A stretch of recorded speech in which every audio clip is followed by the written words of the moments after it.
중학교 2학년 과학을 하나 다 치셔서 여기 계실 거지 않습니까? 와, 놀랍게도 이제 3학년이네요. 1학기네요. 이제 시작.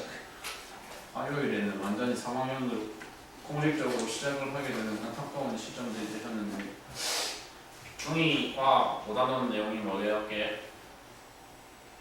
기관계 다 정리해서 쭉 배웠을 거야. 그렇지? 거기서 소화계, 배설계, 호흡계, 하나 더 뭐 있어? 순환계라는 것까지 합쳐서 4개. 기관계 책 저기 196쪽 펴봐. 이쪽 1번에 196쪽. 그러니까 기관계 여러 개 배웠거든. 그 여러 개 기관계에서 이제 한 개, 5번째 요소를 한 개를 더 얹을 거야. 그걸 신경계라고 부르고, 신경계라는 거는 뭐 별거 아니고 기능이 뭐고 목적이 뭐냐? 우리 몸을 내 뜻대로 통제 가능하게, 내 뜻대로 컨트롤하고 내가 원하는 행동을 내가 원하는 시점에 내가 원하는 형식으로 일으킬 수 있도록 존재하는 기관, 일종의 새로운 기관계를 신경계라고 본다고 편하게 생각을 하시면 될 것 같아요. 지난주에도 들으셨던 분들은 아시겠지만 단원 자체가 성격이 어떻다고요? 이해보다는 오해 영역이 되게 많아. 암기의 영역이 하도 많다 보니까 안타깝지만 우리가 뭘 해야 돼? 지난주에 들었던 내용 중에 제일 좀 기억에 남아야 되는 게 뭐야? 선모체가 선수수도가 뭔데? 선모체가 수축하면 너 영상으로 봤어? 수정체가 두꺼워져.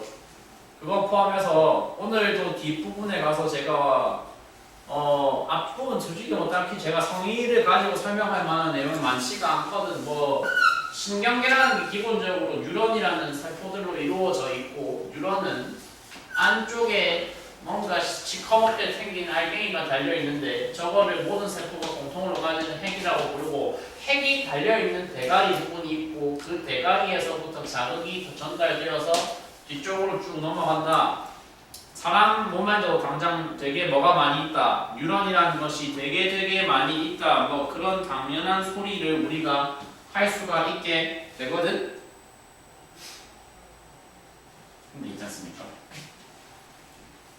그 뉴런이라는 단위세포로 이루어진 신경계를 이제부터 뭐를 할 거냐면 우리가 분류라는 걸 할 겁니다. 실질적인 내용이 어디서부터 시작한다고 보시면 되느냐 하면은요, 197쪽으로 가볼게요. 지난주에 또 들으셨던 분들은 공감을 하시겠지만, 일단 기본적으로 과학이라는 교과목은 구성 자체가 물화생지 네 부분에 싹 하나하나 섞어가지고 만들어져 있잖아. 크게 쪼개보면 물화생지를 어떻게 쪼갤 수 있다고? 뭐가 있고 일단? 물리가 있고, 물리와 그 외 쓰레기들. 생명과학 전형적인 쓰레기라고 얘기를 하면 제가 안 되는데, 아무튼 봐봐요. 그건 좀 반쯤 예능으로 하는 얘기였고, 니네가 느끼는 거에 비해서 생명과학이 되게 뭐가 강하다? 학문적으로는 되게 사실 우리가 낭만적으로 할 수 있는 얘기들이 많이 있는데, 그냥 뭐 우리가 시험을 치러야 될 과목으로서 특징을 얘기하자면 분류 작업을 되게 잘 해주셔야 돼. 분류 작업을. 분류. 당장 저기에도 신경계라고 하는 큰 그룹을 크게 뭐로 쪼개놨어. 무슨 단어로 이 박스가 우리한테 신경계의 종류가 이런 거가 있다라고 얘기를 해주고 있어. 중추라는 게 있대. 말초라는 게 있대. 니네가 특별히 과학에 특별히 관심이 있는 상태로 여기 앉아 계신 당연히 아닐 거라고 생각하고 하고 있는 말이거든. 그냥 뉘앙스를 느껴봐. 말의 단어의 뉘앙스를 느껴봐. 뭐가 더 중요할 것 같냐? 중추가 더 중요할 것 같지? 말초가 덜 중요할 것 같지? 왠지 중추가 말초에게 뭘 할 것 같은 느낌이야? 뭐? 그렇지. 뭔가 명령을 내릴 것 같은 느낌이야. 지시를 내릴 것 같은 그 그림이야. 그렇게 명령을 내리고 명령을 수행하는 관계로 아마도 짜여 있을 것이고, 그 중추신경계의 내부 구성이 뭐로 잡혀있다라는 얘기를 하고 있어. 뇌와 척수라는 되게 중요한 기관으로 잡혀있다는 얘기를 하고 있어. 맞나? 뇌가 뭔지 모르는 사람 손 들어봐. 오케이, 지금 질문은 좀 모욕적이었고, 척수가 뭔지 모르는 사람 현재 있을 수 있잖아. 척수가 뭔데? 척추는 알지? 자기 사람 척추 직접 본 적 없지? 또 있으면 좀 문제 있는 거잖아, 그지? 근데 척수라는 거는 이제 척추는 일종의 캐리어라고 생각하시면 돼. 되게 제가 그림을 괴상하게 그려놓기는 이게 뇌라고 치고 밑에 있는 막대기가 척추라고 칠게요. 척추 내부를 채우고 있는 액체인지 아닌지 좀 애매하게 생긴 찐득한 덩어리진 느낌의 물질을 우리가 척수라고 하는데, 척수가 이런 뉴런들로 이루어진 신경 다발의 집합입니다. 안 와닿죠? 와닿는 예시 한 개만 말씀드릴게요. 생선 좋아하는 사람, 안 좋아하는 사람 손들어. 안 좋아하는 게 더 빠르겠다. 안 좋아하는 사람, 생선 구이 식탁에 올라오면 안 먹는다, 버린다. 좀 해봐, 씨.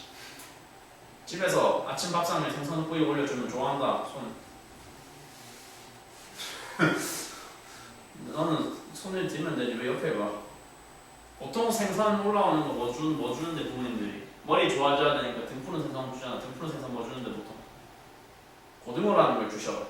고등어는 근데 애초에 마트에서 팔 때 뼈가 예쁘게 다 발려 나오니까 지금 좋은 예시가 아니야. 고등어 말고 많이 올라오는 생선 또 뭐 있어? 지금 이 질문이 어렵나 혹시?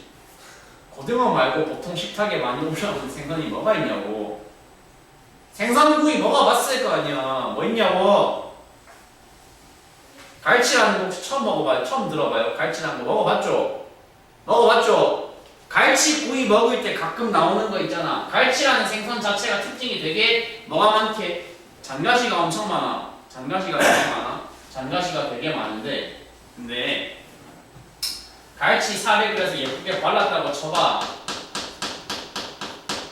니네가 직접 발랐건 부모님이 발라주셨건 아무튼 장가시가 이거 왜 그리고 있어?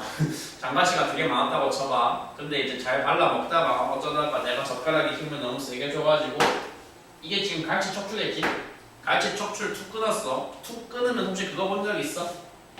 그 안쪽에서 튀어나오는 좀 희끄무레하게 생긴 고무줄 같은 거 혹시 본 적 있어?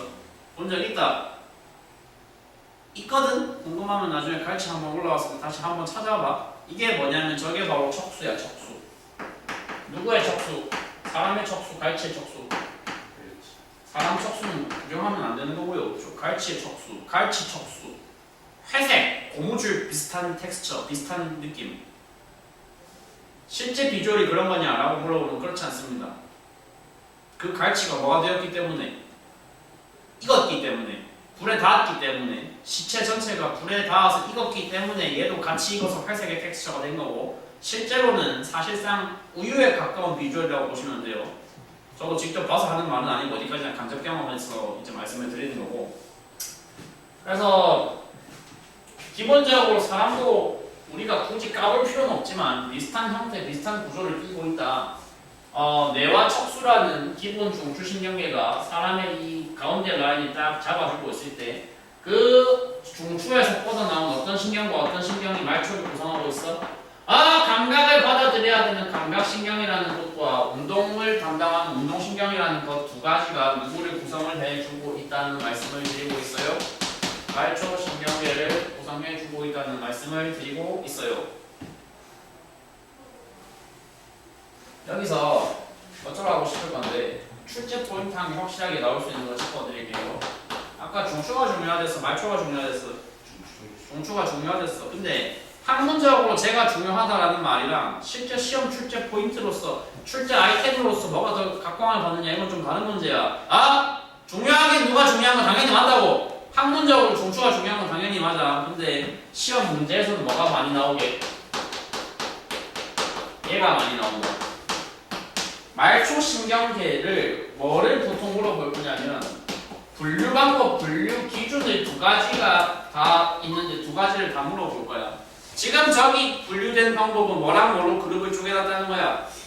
말초라는 그룹을 뭐랑 뭐로 쪼개놨대? 감각이라는 신경과 운동이라는 신경으로 쪼개놨다는 거잖아. 그거 말고 다른 분류 방법이 하나가 더 있는데 이 그림은 일단 따라 그린다. 따라 그려. 두 번째 기준으로 분류를 하면 뇌신경이라는 신경과 척수신경이라는 신경을 쪼갤 수가 있어. 뭘 근거로 뭘 기준으로 나눈 건지는 좀 이따 설명할 때 일단 설명할 때 좀 적어.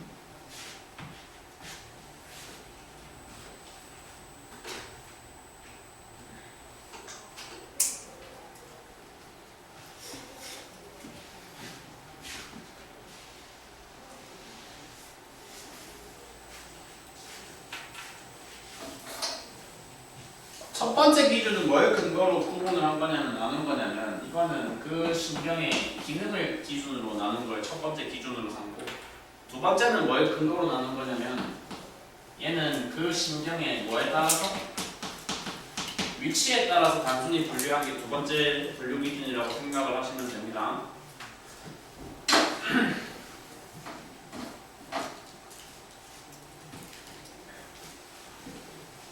원필이 많으니까 되게 예시로 되게 좋네요.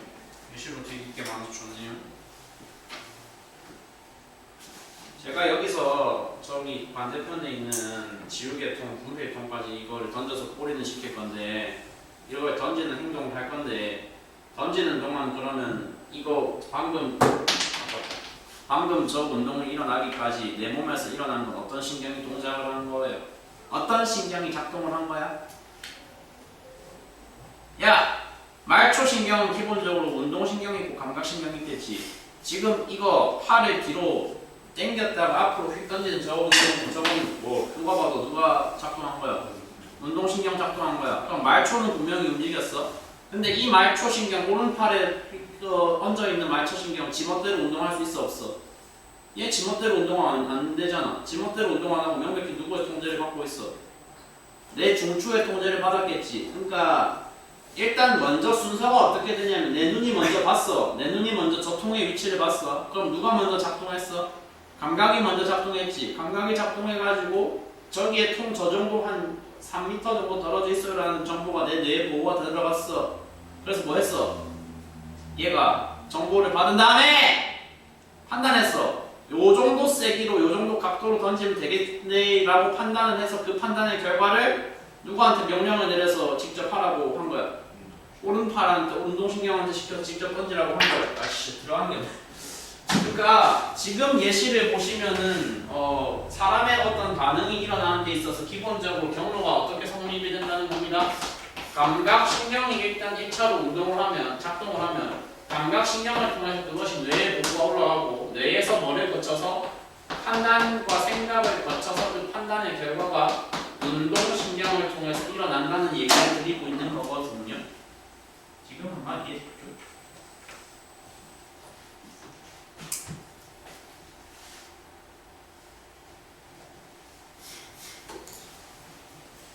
근데 있지 않습니까? 그럼 통을 본 거는 감각신경 중에서 특별히 누가 작동한 거예요? 얘가 작동한 거지. 눈이 작동한 거고 눈의 감각신경이 뇌한테 보고를 올렸고 뇌에서 판단을 거쳐서 움직인 건 누구 움직이겠어? 팔을 움직이겠어. 여기서 생각을 한번 해봐. 팔이라는 기관의 위치가 어디에 있어? 목 아래쪽에 있지. 목 아래쪽에 있잖아. 사람의 척수가 시작하는 장소가 이쯤이거든. 그러면 내 팔을 명령을 시키고 내 팔에 행동을 시키고 싶으면 내 팔에 명령을 내리고 싶으면 어디에 일단 거쳐야 된다는 거야? 목을 거쳐야 되고 반드시 뇌의 명령이 어디에 타고 들어가야 돼? 뇌의 명령이 바로 운동으로 갈 수 있는 게 아니고 어디로 거쳐야 돼? 반드시 척수를 먼저 거쳤다가 운동하는 방식으로 일어나야 될 거야. 내가 운동시키고 싶은 기관이 적어도 어디라면은 팔이라면 생각 한번 해봐라. 그럼 눈가리는? 눈은 목 아래에 있다 맞나? 아니야. 눈이 목 아래에 있을 수도 있죠. 있을 사람 눈이 목 아래에 있는 건 정상적이진 않은 거잖아. 지금 대부분의 케이스에서 당연히 여기 있잖아 다들. 그치? 그러니까 뇌신경, 축소신경이라는 건 그림으로 그려보면 이런 거야. 팔이 어디 있어? 팔은 목 아래에 있기 때문에 팔을 동작시키고 싶으면 누구를 거쳐야 된다고? 척수를 거쳐야 되는데 뇌는 위에 있는데 눈이라고 하는 기관은 어디에 있거든? 뇌에 바로 달려있거든. 굳이 척수를 거칠 필요가 있다 없다? 없고 그냥 경로가 바로 눈에서 바로 다이렉트로 보고를 올리면 된단 말이야. 예? 두 번째 기준이 뭐 기준으로 나눈 거라고요? 위치 기준으로 나눈 거랬죠. 그러니까 머리랑 직접 붙어있는 뇌에 직접 붙어있는 이 얼굴에 있는 여러 가지 신경들. 얼굴에 뭐 있어? 감각신경이 있어 없어? 때리면 아프잖아. 뺨에 있는 감각신경들 다 있잖아. 이거랑 지금 당장 내가 말하고 있는 거, 눈 깜빡이는 거 전부 다 운동이 일어나고 있잖아. 얼굴에서 일어나는 운동도 전부 다 누구의 굳이 통제, 누구를 거칠 필요가 없다. 척수 왜 굳이 거시냐는 거예요. 어차피 내가 직접 컨트롤하면 되는데. 그래서 말초신경을 구분한 두 가지 기준. 위쪽에 있는 애들을 뇌에서 직접 뻗어나온 원신경으로 얘기를 한다. 뇌신경이라고 얘기를 할 때 밑에서 뻗어나온 애들을 뭐라고 얘기를 한다? 그것이 척수신경이라고 얘기를 뭐 할 수가 있어.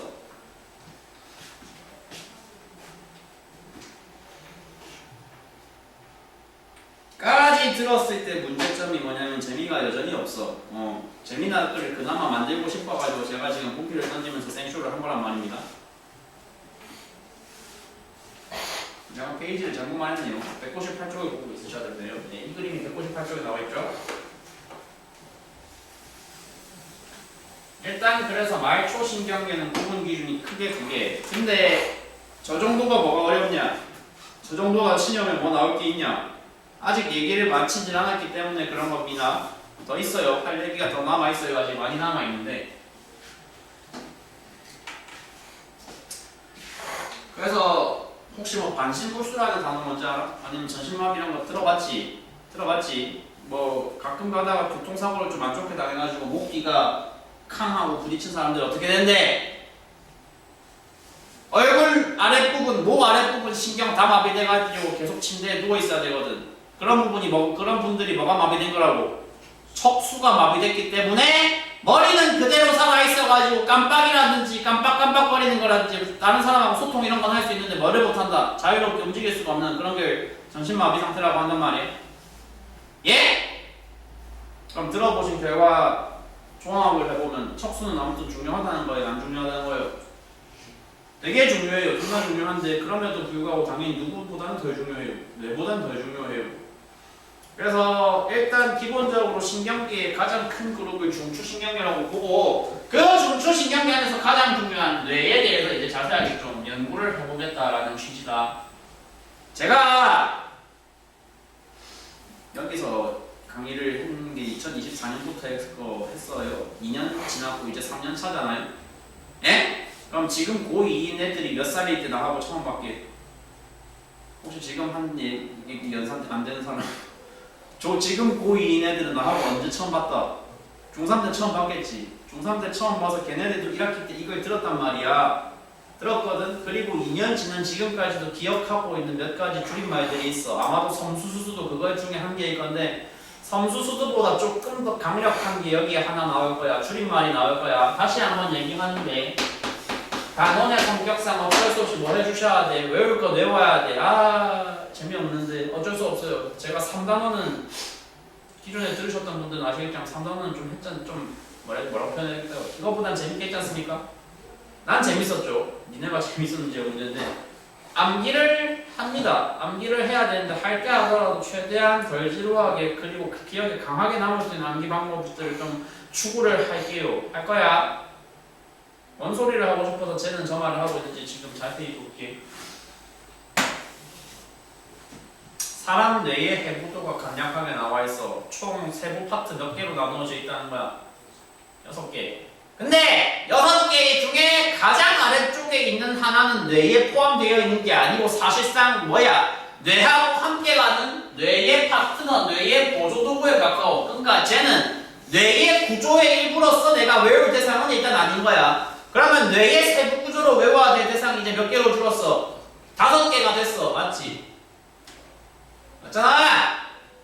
상식적으로 생각을 해봐. 머리가 있어. 머리가 된 브레인이 있어. 뇌가 있어. 얘가 해야 될 제일 중요한 역할이 뭐야? 뭔데? 얘가 해야 될 제일 중요한 역할. 게임하는 거. 그런 거 말고 뭘 끄덕끄덕이 그런 거 말고 그래. 판단, 생각, 공부를 포함한 모든 어떤 고등한 어떤 작용들 정신 활동을 전부 다 누가 담당을 해줘야 돼? 뇌가 담당해야 되고 그 복잡한 연상과 복잡한 정신 활동이 일어나는 장소를 우리는 대뇌라고 불러. 대뇌. 대뇌가 뭘 담당한다? 정신 활동 담당한다. 지금 한 말 암기하기 어렵다 싶다. 개 쉽다. 그래 당연히 대뇌가 당연히 뇌가 판단을 해야지. 뇌가 정신 활동을 해야지. 그걸 대뇌라고 한다. 그렇구나. 여기까지는 그냥 암기의 대상이 아닌 거. 암기의 대상이긴 하지만 어려운 암기가 아닌 거라고. 맞지? 그러면 남은 게 4개야. 저 4개를 세부적으로 외우는 게 좀 사람을 열받게 만들어. 그리고 그거 외울 때 도움이 되는 줄임말 하나가 있었기 때문에 2년 지난 사람들도 아직도 그걸 기억하고 있단 말이야. 놀랍게도. 나머지 4개 파트들을 모아서 읽어보면 간뇌, 중간뇌, 소뇌, 연수라고 합니다. 저 4개 중에서 박스 안에 담당 역할들이 간략하게 소개가 되어 있어요. 그냥 찍어봐. 느낌적으로 간뇌, 소뇌, 중간뇌, 연수 4개 중에 남은 4개 중에 가장 중요한 게 누구인 것 같아? 상대적으로. 대뇌가 제일 중요한 건 아까 말했고, 그거 말고 그 밑에 서브로 달려있는 4개의 부분들 중에서 가장 중요한 부분, 하는 역할만 봤을 때 제일 중요한 건 누군 것 같냐? 누군가 같은데 연수인 것 같아. 왠지. 왜 그럴까? 나와 있는 역할을 봐봐. 뭘 담당한데? 심장박동을 조절하고 호흡 운동을 조절한대. 여기 소화입법이라는 건 침분비 말하는 거야. 침분비. 침분비 중요해 안 중요해? 뭐가 중요해? 중요한데 다만 앞에 있는 2개가 워낙 뭐하니까 워낙 크리티컬하게 중요하지 않나요? 혹시 침 분비 안 되면 사람 살 수 있을까 없을까? 살 수 있겠죠? 살 수는 있습니다. 다만 인생에 굉장히 큰 애로사항이 생기는 분이 살 수는 있어요. 근데 호흡 안 하면 살 수 있을까 없을까? 안 해봐 한번. 심장 안 뛰면 당연히 말이 안 되는 얘기들이잖아 저거. 당연히 둘 다 뭐야? 너무 크리티컬한 거야. 엄청 크리티컬하기 때문에 연수를 암기하는 건 쉬울까 어려울까? 야! 크리티컬하기 때문에 연수를 암기하는 건 쉬울까 어려울까? 저기 죄송한데 쉬운 질문에 대해서는 쉬운 대답을 좀 해봐봐요. 연수를 암기하는 건 쉬울까요 어려울까요? 쉬워요. 마찬가지로 대뇌랑 유사한 이유로 뭐 때문에? 담당하는 게 원체 뭐하기 때문에? 중요하기 때문에. 결과적으로 이 페이지에서 사람을 엿먹이는 건 결과적으로 어디라고요? 여기입니다. 중간뇌와 간뇌와 소뇌가 각각 담당하는 영역들이 무엇인가를 판단하는 게 대단히 사람의 골치를 썩히는 부분이란 말입니다. 오케이? 동의했지? 자, 근데 한번 읽어볼게. 그러면 일단 건조하게. 중간뇌가 담당하는 거. 안구와 동공 크기 조절을 담당한대.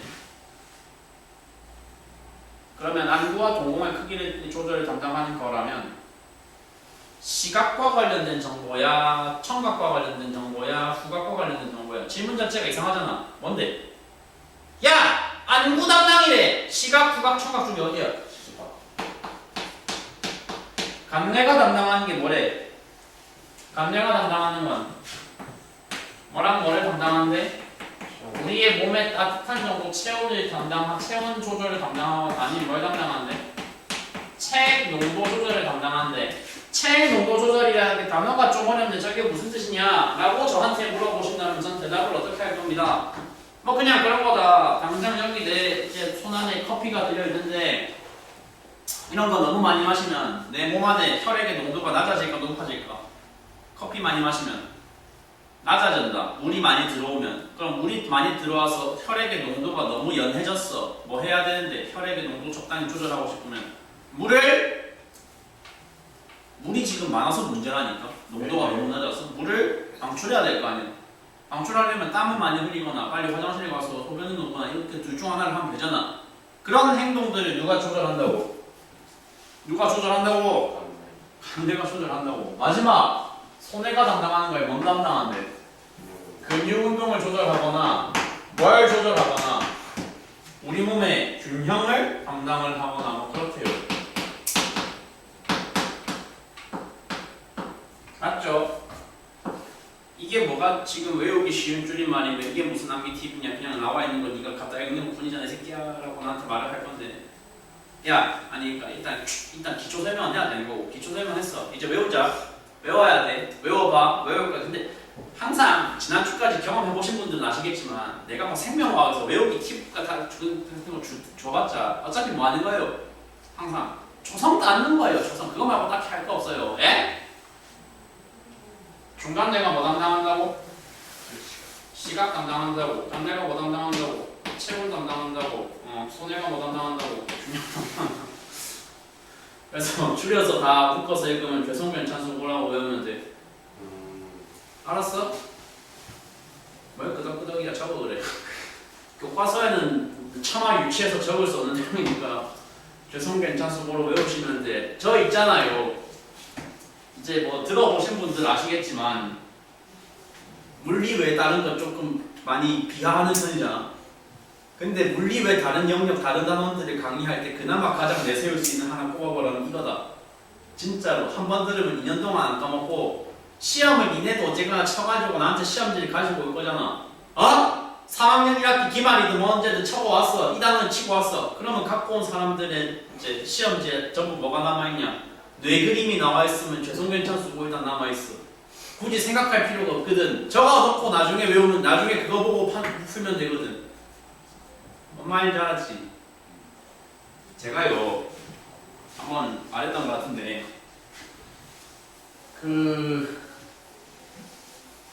고등학생 때는 지금은 물리를 좋아하지만 고등학생 때는 그게 어렵다고 생각해서 못 알아들었기 때문에 물리를 안 했고 생명과학을 했단 말이야. 그래서 생명과학을 사실 애들 관점에서 어디를 좋아할 만한지 정확히 알고 있거든. 딱 이런 걸 좋아해. 그리고 나도 그래서 이제 고등학교 졸업한 지 10년이 훨씬 넘었지만 그럼에도 불구하고 기억하고 있는 게 아직도 있어. 생명과학에서. 그런 식으로 암기법 몇 개 제 나름대로 만들어서 기억하고 있는 게 여러 개가 있다고.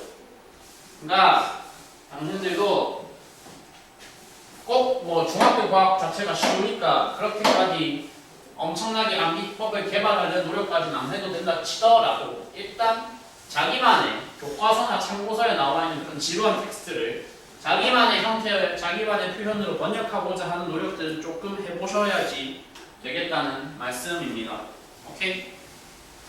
정리를 다시 할게요. 죄송 괜찮수고를 다시 써놓고서 간내가 체온과 체액의 농도를 조절한다. 소뇌가 근육운동을 조절한다. 중간내가 안구운동을 조절한다.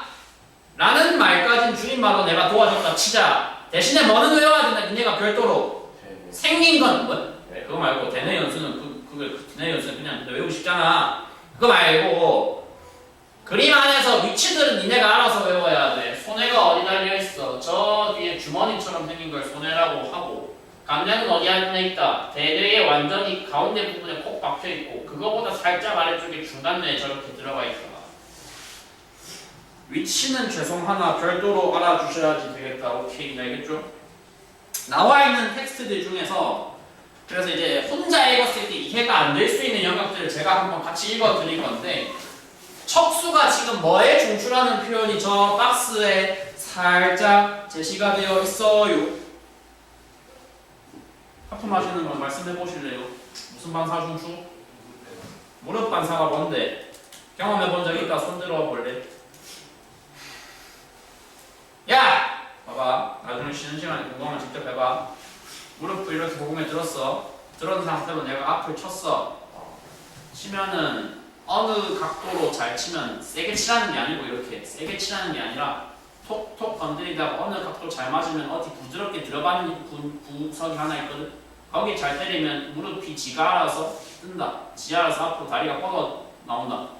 왜 나오는데? 라고 물어보면 나도 몰라. 그냥 사람 몸에 그렇게 저장이 돼 있어. 작동이 그렇게 돼야 되는 거야. 사람 몸이 어떻게 작동해야 된다고? 여기 잘 건드리면 지 알아서 무릎이 펴진다고. 생각 잘해. 그거 펴지는 걸 무릎 반사라고 하는데 그거 펴질 때 중추가 척수라고 돼 있어? 대뇌라고 돼 있어? 나갈 때 났어. 척수가 중추라는 건 대뇌의 판단이 들어간다는 거야? 안 들어간다는 거야? 자, 근데 그 위아래 여백이 좀 많으니까 이건 한 개 적어놓고 이건 좀 중요한 부분. 다시 정리합시다. 무릎 반사는 대뇌 판단, 대뇌 개입이 필요하다, 필요 없다? 필요가 없다. 근데 필요가 없다라는 말하고 뭐하고 좀 동의어가 아니다라는 건 중요하니까 기억을 해놔야 되냐면 그렇다고 대뇌의 보고 자체가 안 올라간다 라는 말과 위에 말이 동의어다 아니다? 아니다라고 지금 써놨어. 뭔 소리게? 대뇌에 보고를 해야 되는 신경은 감각신경이야 운동신경이야? 야 대뇌에 보고해야 해야 되는 기능은 누구의 담당이야? 감각신경이야, 운동신경이야? 감각신경이야. 감각신경이 어디에 보고는 해야 된다고. 이게 저 반사가 저 행동이 되네 판단이 필요하지 않은 행동이었다 손 치더라도 감각신경이 어디에 보고 올리는 건 해야 된다고. 그거랑 별개로. 네. 그게 뭔 소리게요? 때렸어, 펴졌어, 때리고 펴졌어. 펴지는 행동 자체는 내가 결정한 거야, 척수가 결정한 거야. 척수가 지 안에서 지선을 처리한 거야. 근데 지금 내가 이렇게 가열차게 내 무릎을 때리고 있잖아. 이거 때리는 감각이 내에 지금 보고가 되고 있게 안 되고 있게? 당연히 되고 있어. 너가 네 무릎을 계속 치고 있다라는 정보가 계속 실시간으로 머리에 들어가고 있다고. 맞지 알겠지? 감각신경이 살아있다면 그건 당연히 맞는 소리가 돼야 되는 거거든. 그래서 구분해야 돼. 무릎 반사가 척수 중추라는 거랑 그렇다고 했을 때 내 보고 자체가 안 들어간다는 거는 완전히 다른 소리다. 그거는 아니다. 내 보고 자체는 뭐 하시는 게 맞다. 올려주시는 게 맞다.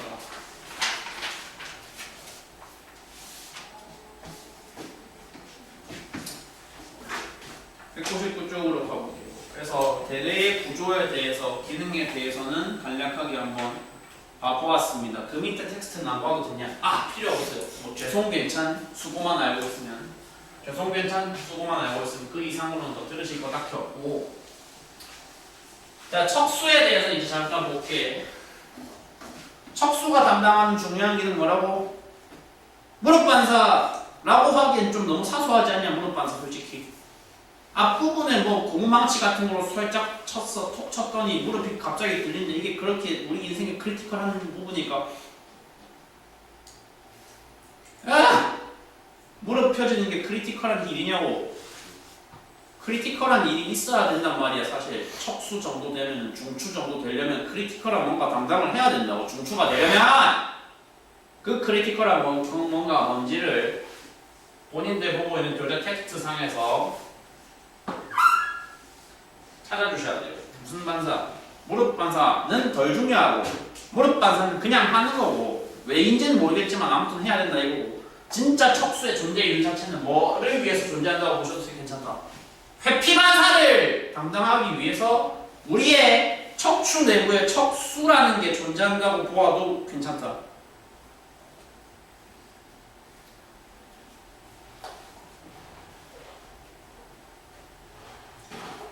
뭔 소리를 하고 있는 거네. 야, 가정법을 한번 써보자. 길 가다가 복싱 선출이라는 설정을 부여해놓은 양아치를 내가 만났다고 쳐봐. 복싱 선출을 만났어. 양아치가 제가 날 때리려고 그래. 뭐 해야 돼? 라고 어제 물어보니까 맞서 싸워야 돼. 이 헛소리를 하던데 복싱 선출이라고 선출. 선출이랑 일반인이랑 주먹 싸움하면 잘못하면 죽는다 일반인. 야, 그러니까 복싱 선수가 나한테 마주쳐서 갑자기 말도 없이 나한테 주먹을 확 날려. 뭐 해야 돼 일단? 무빙을 쳐요. 네, 위빙을 친다고? 무빙이요. 위빙이라는 고급 언어 쓰신 줄 알았는데 좀 피해야 돼요. 그거 봐봐. 밤거리야. 그냥 본인들 이미지 안에서 비주얼을 상상 속에서 최대한 이미지를 비주얼을 디테일해봐. 날라왔어 주먹이 날라왔어. 이거 피해야 된다고. 이거 피하는 행동 동작은 굳이 얘가 생각을 해야 돼? 맞으면 복서 주먹에 맞으면 죽거나 죽음에 가까운 어떤 큰 일이 생길 거다라는 건 굳이 경험 안 해봐도 다 알고 있는 사실이잖아. 그러면 굳이 이게 날라오는데 오히려 피하는 운 좋은 거지. 피할 정도의 운동신경이 있는 사람이 더 들고 있을 건데 날라왔어. 날라온 걸 봤어. 바로 고개가 뭐해질 거라고? 쫓아질 거야. 완전히 피하지 못하더라도 다들 본능적으로 뭐는 할 거야? 팔이라도 뛸 거 아니야. 이 행동 전체가 지금 대뇌가 판단해서 하는 거야? 아니면 대뇌가 개입 안 하고 그냥 하는 거야? 그냥 하는 거야. 무슨 반사하는 거야? 회피 반사하는 거야. 왜? 내 목숨이 뭐 할 때? 목숨이 뭐 할 때? 위협받을 때. 지난주에 했던 얘기입니다만 인간은 기본적으로 진화 경로를 따져보면 우리는 모두 다 과거에 뭐였다? 원숭이였다. 야생동물의 원숭이, 야생 환경의 원숭이였다. 야생 환경의 원숭이는 기본적으로 생존의 위협에 항상 노출돼 있잖아. 그러니까 그런 나의 목숨을 위협할 수 있는 여러 가지 이벤트가 벌어질 건데 그 이벤트를 막 딱 튀었을 때 뭐 하면 안 된다고. 망설이면 절대 안 돼요. 도망칠 때는 확 뭐 해야 돼? 확 도망쳐야 돼. 확. 본능적으로 확 피한 다음에 그냥 그대로 맞서 싸우고 뭐 헛소리고 하지 말고 그냥 무조건 뒤도 돌아보지 말고 뛰어야 된다고. 그런 진화, 그런 조상들의 진화 역사가 이제 지금의 우리 현생 인류에게도 남아있다고 생각을 하시면 되겠습니다. 뭐라고? 내가 말했어 지금.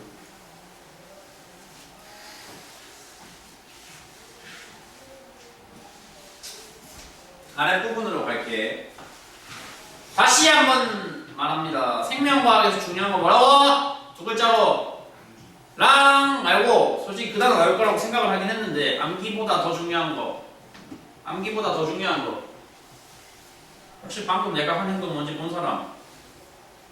분필 떨어지려는 거 자연스럽게 슬리퍼로 막았잖아. 이런 게 무슨 신경이야? 이런 게 반사신경이야? 방금 같은 거 굳이 머리가 시켜서 하는 거 아니야 진짜로. 에? 바닥에서 떨어져가지고 잘 안 보였을 건데 이렇게 막았다고요.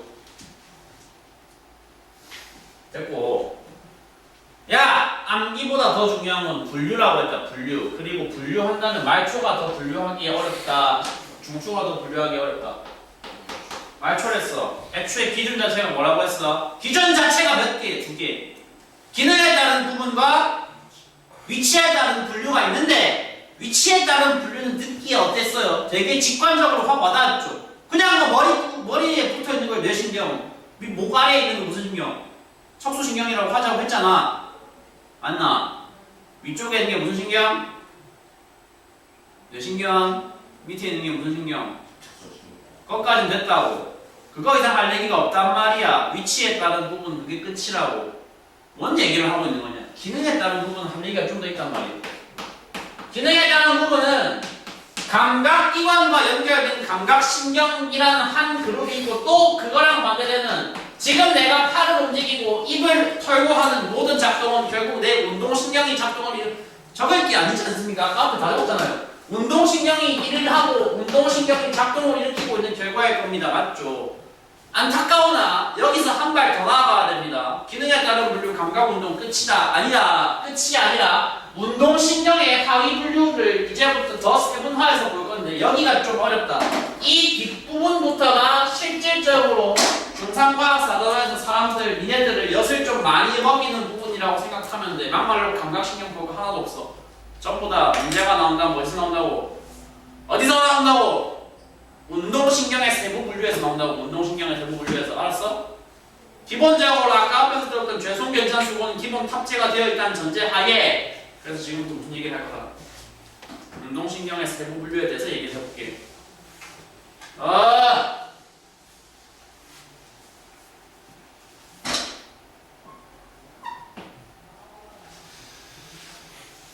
있잖아.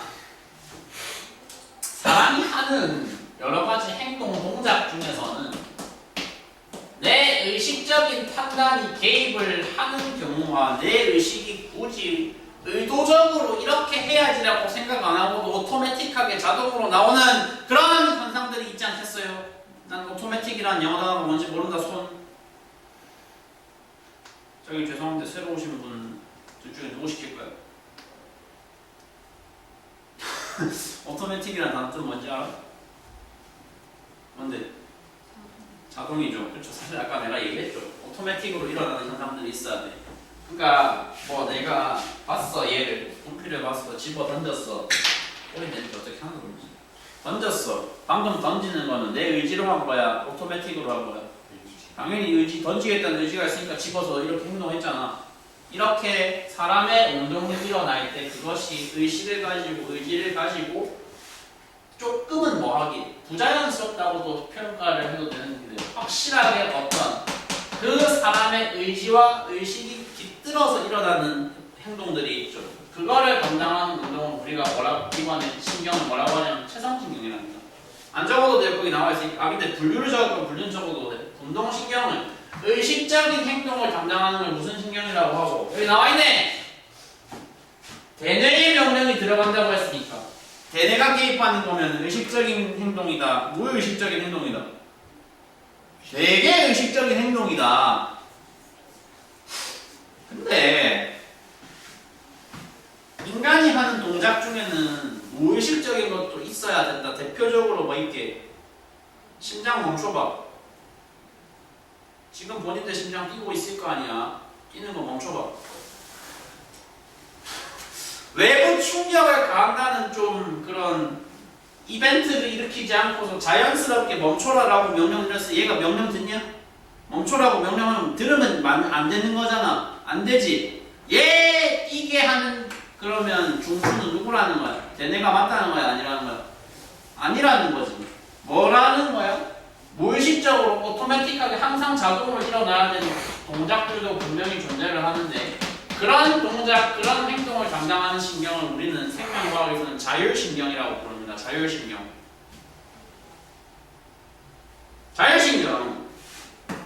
그러니까 팔을 돌리는, 뭔가를 던지는 이런 행동은 누가 봐도 누가 중추로서 쓰인 거였는데 내가 중추로 쓰인 거였는데 심장을 뛰게 한다. 혹은 침을 분비한다. 호흡을 일으키게 한다. 2학년 때 과학의 언어로 표현하는 뭐 가로막이 운동에 의해서 호흡이 일어나야 되잖아. 엄마지 기억하지? 가로막. 호흡, 심장박동, 그리고 뭐 음식을 먹으면 안에서 뭐가 자동적으로 분비되는 소화액들이 자동으로 분비되는 이 모든 과정은 완벽한 뭐라고? 자동이라 자동, 자율이야. 자율인데 여기서 끝나면 좀 좋을 것 같은데 여기서 끝나면 아 그래 괜찮네 또 말해주면 들을만한 얘기네. 여기서 끝나면 딱 적당했을 것 같은데 한 발 더 나아간다. 자율신경마저도 하위 분류를 쓸 거다. 그게 뭐랑 뭐가 있느냐?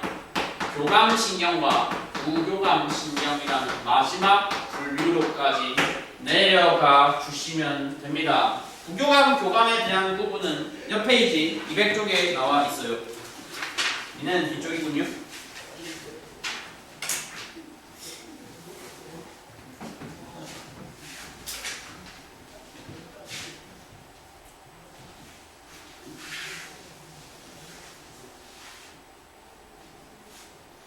혹시 여기 다니는 친구 있어?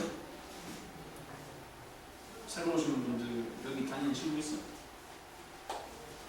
몰라? 박정우 알아?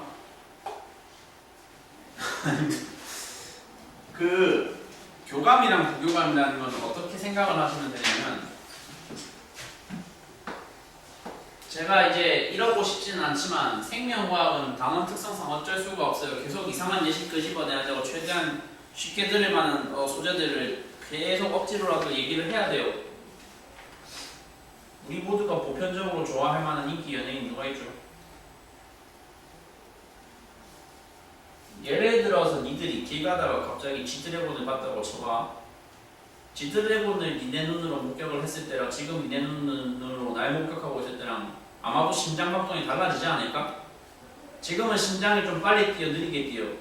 아무 생각이 없겠지만 빨리 뛰는 건 아닌 거 아니야. 그치? 그다지 뭐 절 봤을 때 막 뭐라 해야 될까 도파민이 나오고 이런 건 당연히 아닐 거 아니에요. 지드래곤을 보면 근데 뭐가 느껴질까요?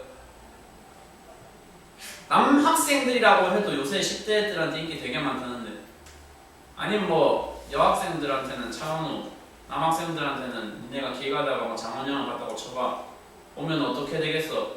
보는 순간 되게 시각적인 충격이 강하게 들어오겠지. 시각적인 충격이 강하게 들어오는 그 순간 니네들 심장이 갑자기 뭐가 될까요? 갑자기 빨라지겠지. 빨라질 거란 말이야. 그러니까 심장의 동작은 전부 다 자율로 움직인다 아니면 체성으로 움직인다. 의지 개입이 당연히 없으니까 전부 뭐로 움직여야 돼? 전부 뭐로 움직여야 돼? 자율로 움직이는 건 당연한 건데 그 자율적인 동작이 일어나는 방향이 좀 서로 뭐 해야 된다고? 반대해야 된다는 얘기를 하는 거야. 이렇게 평상시에 혹은 앉아가지고 굳이 이제 원하지 않는 이런 과학 강사의 모습을 보고 있을 때는 당연히 심장박동이 좀 덜 할 거야. 억제될 건데 차은우를 봤다, 장원영을 봤다. 갑자기 뭐 할 거라고? 개빨리 뛸 거라고. 들뜰 때, 뭔가 좀 흥분했을 때, 그리고 편하게 있을 때, 혹은 그냥 뭐 신경 안 쓰고 싶을 때, 그럴 때 심장박동의 작동 방향이 좀 많이 다를 거라는 거 우리가 납득할 수 있잖아. 맞죠? 맞죠? 근데 이제 뭐 교과서에 장원영, 차은우 이런 예시를 집어넣는 게 교육상 부적절하니까 그래서 대체를 뭐라고 합니다? 교감신경이 주로 작동할 때는 언제? 내가 뭐 해야 할 때, 다소 긴장을 해야 할 때. 아까 예시 들었던 거 이건 저거나 다소 아까 예시 들었던 것처럼 뭐 길거리에서 날 위협하는 폭서가 있어. 도망을 쳐야 돼. 긴장될까 안 될까? 되게 되겠지. 엄청 되겠지. 그럼 긴장 반대말 뭔데? 편하게 있는 거를 편하게 있다, 편하게 늘어져 있다를 한자어로 조금 격식 있게 표현해봐. 편하게 늘어져 있다 뭐라 그래? 이완이라 그래. 편하게 쉬어도 될 때, 방에 침대 소파에 그냥 편하게 늘어져 있어도 될 때, 이완되어 있을 때, 긴장했을 때는 박동은 빨라진다. 심장 박동이 갑자기 빨라져야 되고, 편하게 쉬고 있을 때는 심장 박동이 좀 천천히 가도 된다. 그러니까 이미지를 그냥 더 씌워봐. 심장이 빨리 뛰면은 느낌상 호흡도 가팔라져야 될까? 호흡도 느리게 가도 될까? 심장이 빨리 뛰면 호흡은 같이 가팔라지는 게 이미지가 어울리잖아. 심장이 빨리 뛰어요. 호흡도 가팔라졌어요. 심장이 좀 느리게 뛰고 있어요. 누구도 숨도 그다지 급하게 쉴 필요가 없어요. 사람 몸이라는 게 그래서 되게 어떻게 진화가 됐다고요? 진화가 되게 정교하게 잘 되어 있는 아주 훌륭한 기계 장치입니다. 긴장을 해야 될 때는 침이라는 소화액이 분비가 잘 돼야 한다, 덜 돼야 한다. 덜 돼야 한다. 그럼 많이 될 때는 언제냐? 침 분비가 많이 될 때는. 배가 가장 대표적으로 배가 뭐 할 때? 배가 고플 때. 음식물이 당장 내 입에 들어올 거라는 기대가 생길 때. 그러니까 소화운동도 촉진이 돼야 되고 편하게 있을 때는 침 분비도 촉진이 될 수 있을 것이며 역시 소화운동과 침 분비는 내가 다소 긴장을 하고 있을 때는 좀 억제가 된다라고 자연스럽게 이해해도 되겠죠? 맞나요? 나머지 두 개, 마지막 한 두 개가 조금 이해의 노력이 필요한 부분이라고 생각을 합니다. 먼저 여기 방광이 확장된다고 끝에 나와 있어. 긴장하면 방광이 확장된다는 거잖아. 방광이 확장된다는 건 오줌이 마렵다는 거일까? 안 마렵다는 거일까? 안 마려운 거야. 야, 사람의 방광이란 이쪽의 주머니인데 이 주머니 안에 들어가 있는 액체의 분량이 한계선에 넘으면 빨리 이거 비워야 된다고 거기서 나한테 신호를 올리니까 우리가 화장실에 가는 시스템인데 이 액체 양은 한정적인데 액체를 담는 주머니의 부피가 확장되거나 수축이 될 수 있다는 얘기를 하고 있는 거 아니야. 똑같은 액체량이 담겨 있는데 갑자기 주머니 크기가 확 이렇게 커져버릴 수 있다면 지금 이거 여유가 많이 생겼어? 여유가 없어졌어? 되게 많이 생겼어. 그럼 지금 당장 화장실 갈 필요가 있어? 없어? 없다 이거야. 없는 거야. 그러니까 사람이 긴장을 했어. 지금 내가 자리를 비우면 안 되는 시간대야. 시간이고 순간이야. 그럴 때는 몸이 알아서 조절을 해준다고. 아 그럼 너 지금 힘들고 너 지금 긴장했고 너 지금 뭐 해야 되니까 너 지금 화장실 갈 때가 아니니까 내가 뭐 해줄게. 방광을 뭐 해줄게? 넓혀줄게. 넓혀줄게. 긴장하면 그럼 반대로 긴장했을 때 확장시켰어. 편하게 했을 때 뭐 하면 되는데 수축을 하면 돼. 이제 뭐 특별히 큰일 없잖아. 이제 뭐 특별히 뭐 화장실 안 갈 이유 없잖아. 이제 가자 하고 뭐 한다고? 뭐 한다고? 굉장히 과학적으로 굉장히 과학적으로 넓혀놨던 걸 다시 쪼그라들게 하면 되겠죠.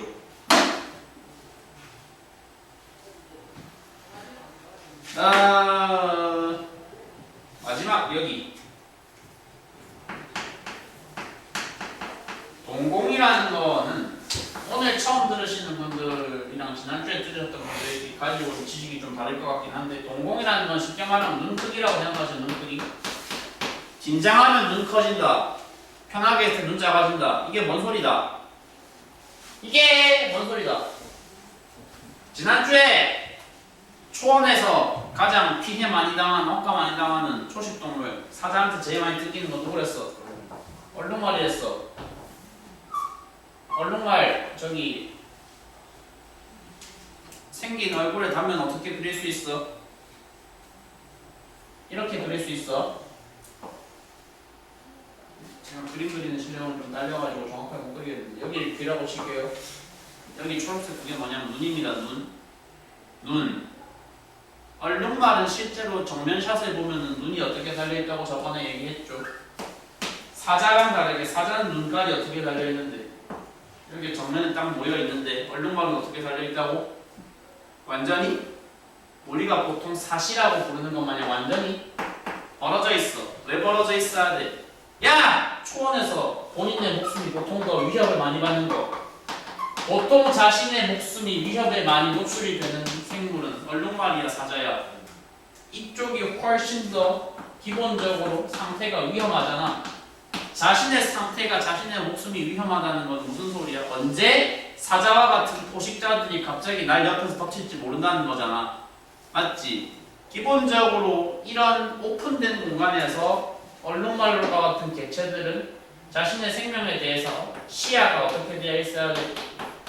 시야가 항상 열려 있어야 돼. 시야가 넓어야 돼. 지금 한 말 이해했죠? 그게 저기에도 적용된다는 겁니다. 우리는 사람이잖아요. 우리는 사람이잖아요. 그래, 우리 사람이 누구 먹어버려. 얼룩말이 아니잖아. 사람인데. 사람은 여기는 그리고 문명화된 도시 속 공간이니까 초원 속 얼룩말 마냥 항상 긴장할 필요까지는 없지만, 긴장을 만약에 하고 있다라고 가정을 하면, 긴장했을 때는 역시 우리의 조상들이 야생생물일 때, 야생동물일 때 경험했던 그 경험을 똑같이 한다고. 지금 나 뭐 하고 있네. 생존에 살짝 위협을 받고 있네. 뭐 해야 되겠네. 조심해야 되겠네. 주변에서 뭐가 확 날아올지 모르겠네. 그지? 그러면 눈의 크기가 최대한 뭐 해줘야 된다? 커져야 된다? 작아져야 된다? 커져가지고 주변에서 조금이라도 발생할 수 있는 위험한 신호들을, 시그널들을 어떻게 해야 된다? 어떻게 해야 된다? 예민하게 캐치해야 된다. 둔감하게 그냥 버려야 된다. 야, 생존의 위협을 받으면 눈을 키우고, 눈을 키워가지고 예민하게 주변의 신호들을 모아야 된다고? 아니면 그냥 프리하게 지내도 된다고? 예민하게 주변 정보들을 확인을 해야 된다고. 그러니까 정리해. 긴장하면 동공이 뭐 된다? 어떻게 된다?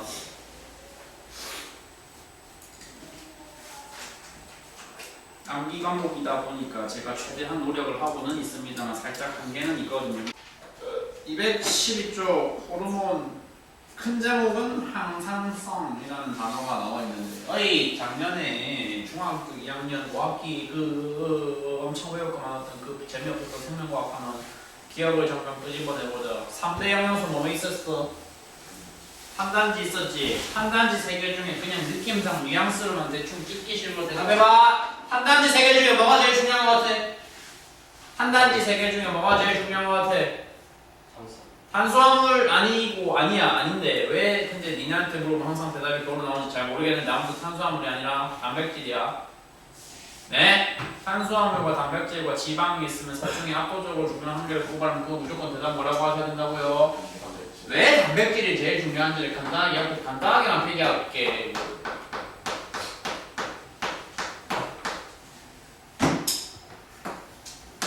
소위 말하는 입시용 생명과학에서 3히읗이라고 부르는 대상이 있습니다. 3히읗.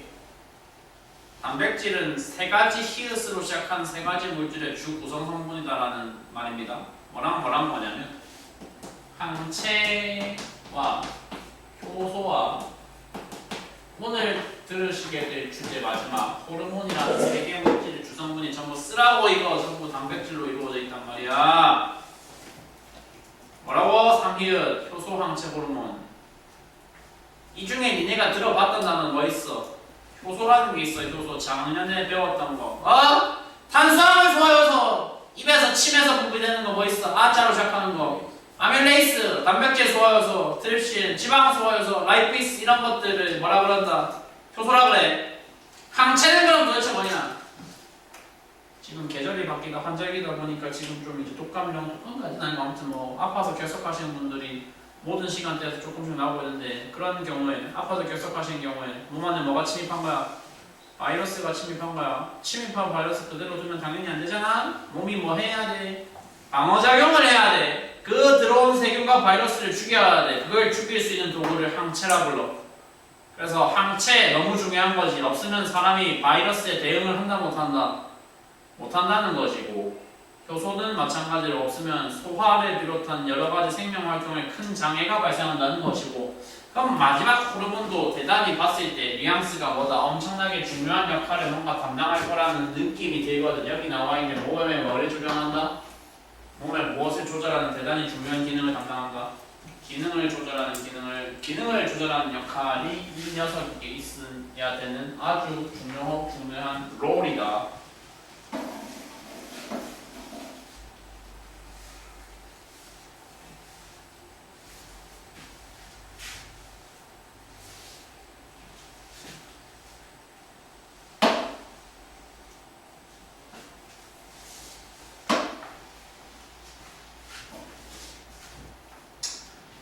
example, 인슐린, 티록신 이건 중요하지 않습니다. 더 중요한 단어 어디를 보셔야 되냐? 이 단어를 보셔야 됩니다. 내분비상. 한자 교육이 이제는 의무가 아닌 시대이다 보니까 이런 한글 텍스트로 적혀있는 여러 가지 문서들을 보셨을 때 뭐가 잘 안 되실 수 있다. 단어의 의미 파악이 바로바로 안 되실 수가 있으나 설령 한자 교육이 이루어지지 않는 세대라 할지라도 상식적으로 내자랑 외자랑 서로 반대인 건 다 할 거 아니야. 뭐가 한쪽이야? 내분비관이 한쪽이겠지. 반대말이 뭐야? 외분비관이라는 게 있는데 외분비관이 당연히 내분비관에 대해서 반대 포지션, 반대 의미를 가지고 있는 단어일 거라는 건 누구나 추측을 할 수 있는 거라고. 옆에 나와 있어. 니네 교재 사이드에 외분비관의 그림이 나와 있어. 외분비관이라는 거는 뭘 말하는 거냐? 침이 분비되는 특정한 장소, 눈물이 분비되는 특정한 장소, 땀이 분비되는 특정한 장소. 각각의 역할이 각자 다르게 세팅이 되어 있는 저 액체들이 분비되는 장소에 특별한 파이프의 이름을 뭐라 부른다? 그거를 분비관이라 지칭을 합니다. 오케이? 분비관.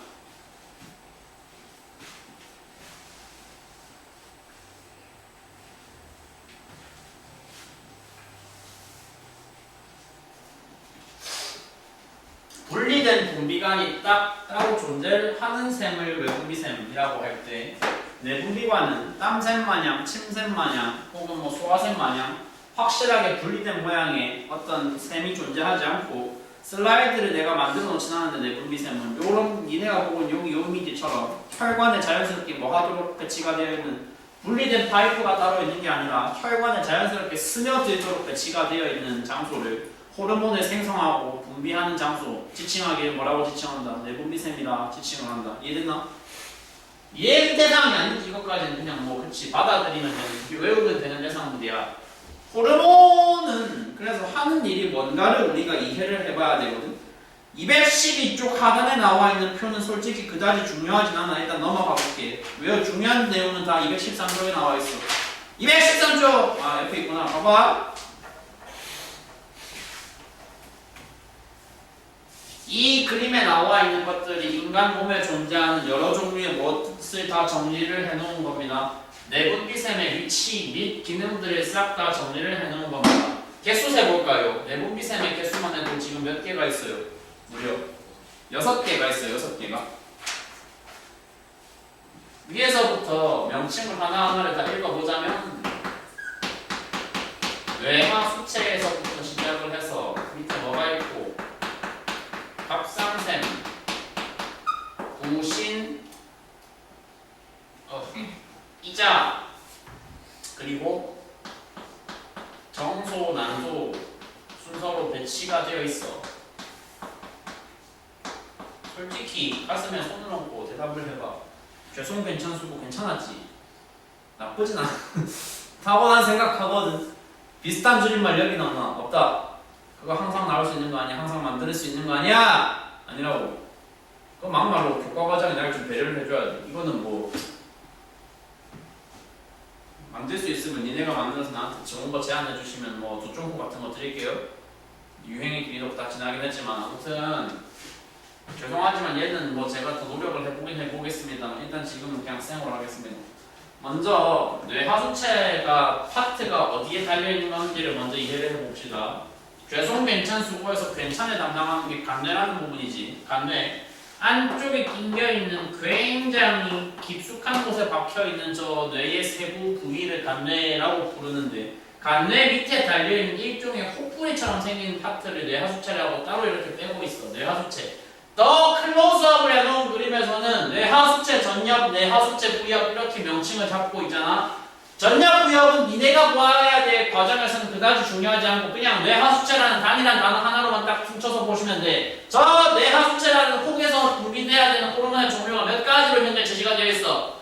네 가지가 제시가 되어 있어. 위에서부터 쫙 써볼게. 무슨 호르몬? 생장 호르몬. 무슨 호르몬? 갑상샘 자극 호르몬. 자극 호르몬이라는 게 뭔지를 지금 좀 성의 있게 설명을 할 예정이고, 세 번째가 생식샘 자극 호르몬. 마지막이 무슨 호르몬? 항이뇨 호르몬. 총 4개를 한 후에 분비를 해야 된다. 각각의 호르몬이니까 그냥 대문자 H로 쓰고 있어. 각각의 호르몬의 기능이 뭔지 듣기 전부터도 일단 뇌하수체가 뭐하다는 건 확실히 알겠다. 되게 중요하다는 건 알겠다. 뭐 한 번에 4개나 분비하냐 까지 이는 이해가 됐을 거야. 맞죠? 생장 호르몬은 딱 단어를 읽었을 때 일단 와닿지. 하는 역할이 뭐겠어? 사람의 몸과 키와 몸의 크기를 뭐하게 하는 거겠어? 뼈와 근육을 합성하고 뼈와 근육의 사이즈를 키워주는 거가 아니야. 이거 과하게 분비가 되는 케이스와 좀 부족하게 분비되는 케이스, 부족한 케이스를 뭐라고 하냐면 결핍이라고 하는데, 생장 호르몬이라는 것이 과다하게 분비되면 어떤 사건이 벌어지냐, 결핍으로 분비되면 어떤 사건이 벌어지냐, 그거 위주로 쭉 줄기 잡아서 읽을 거 읽고 외울 거 외워주시면 돼. 막말로 여기는. 근데 뭐 이거 결핍이다. 혹시 저기 외국인 배우 중에 좀 남자 배우, 수염 많으신 배우 중에 유명한 사람 한 명 알고 계신 분 계세요? 키가 유난히 뭐 하신 걸로 유명한, 매우 작은 걸로 유명한 피터 딩클리시라는 분이 계신데, 누군지 알아? 어떻게 알아? 너 왕좌의 게임 봤어?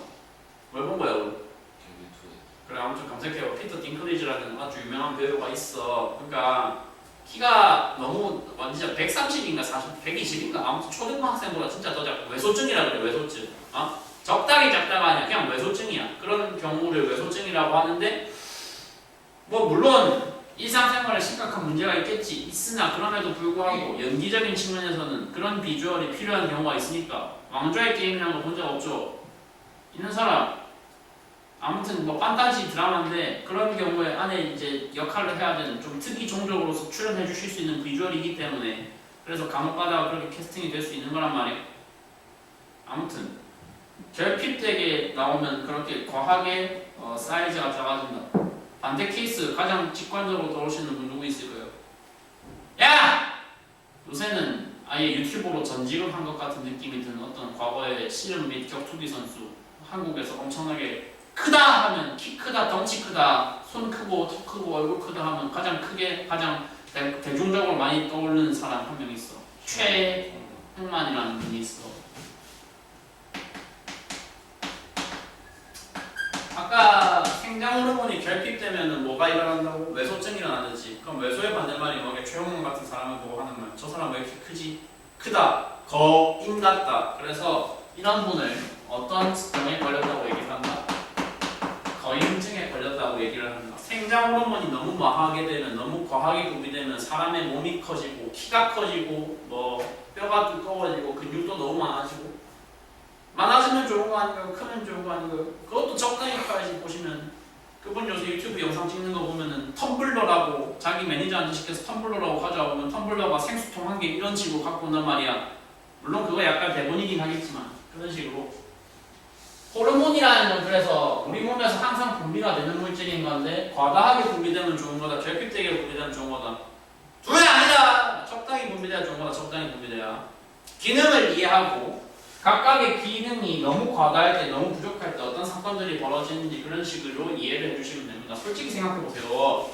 뇌하수체가 담당하는 호르몬 종류 지금 당장 4개인데 4개 중에 가장 직관적으로 이해되는 그래서 누구야? 생장이지.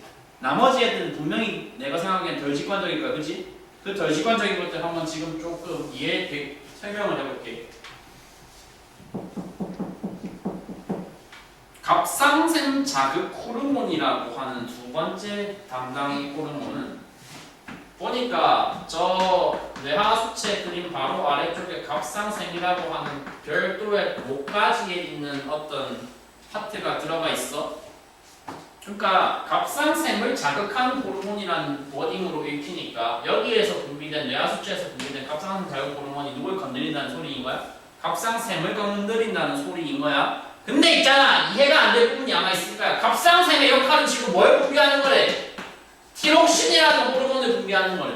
지금 이거 이해돼야 안 돼. 바로 살짝 안 되셔야 돼. 뭔 개소리지 저게? 그러니까 생각해봐. 티록신의 기능이 세포 호흡 촉진 기능을 담당한다고 묘사가 되어 있거든.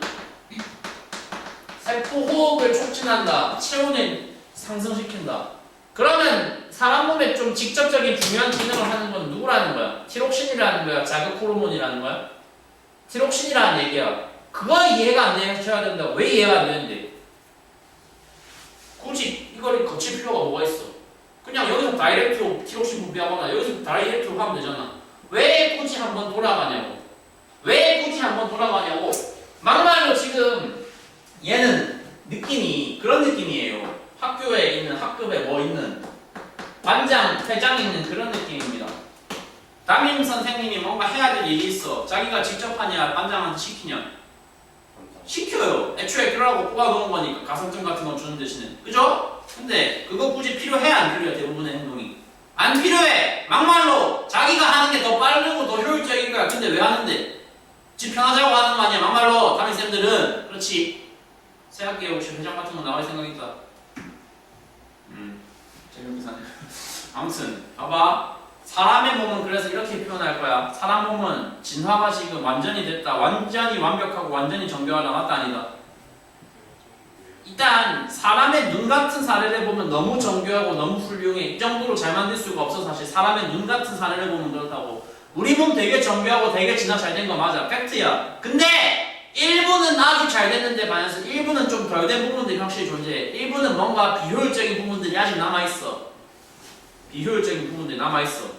대표적으로 지금 이거 호르몬을 왜 굳이 두 번을 거쳐야 되냐. 굉장히 비효율적이지. 좀 비합리적이라고.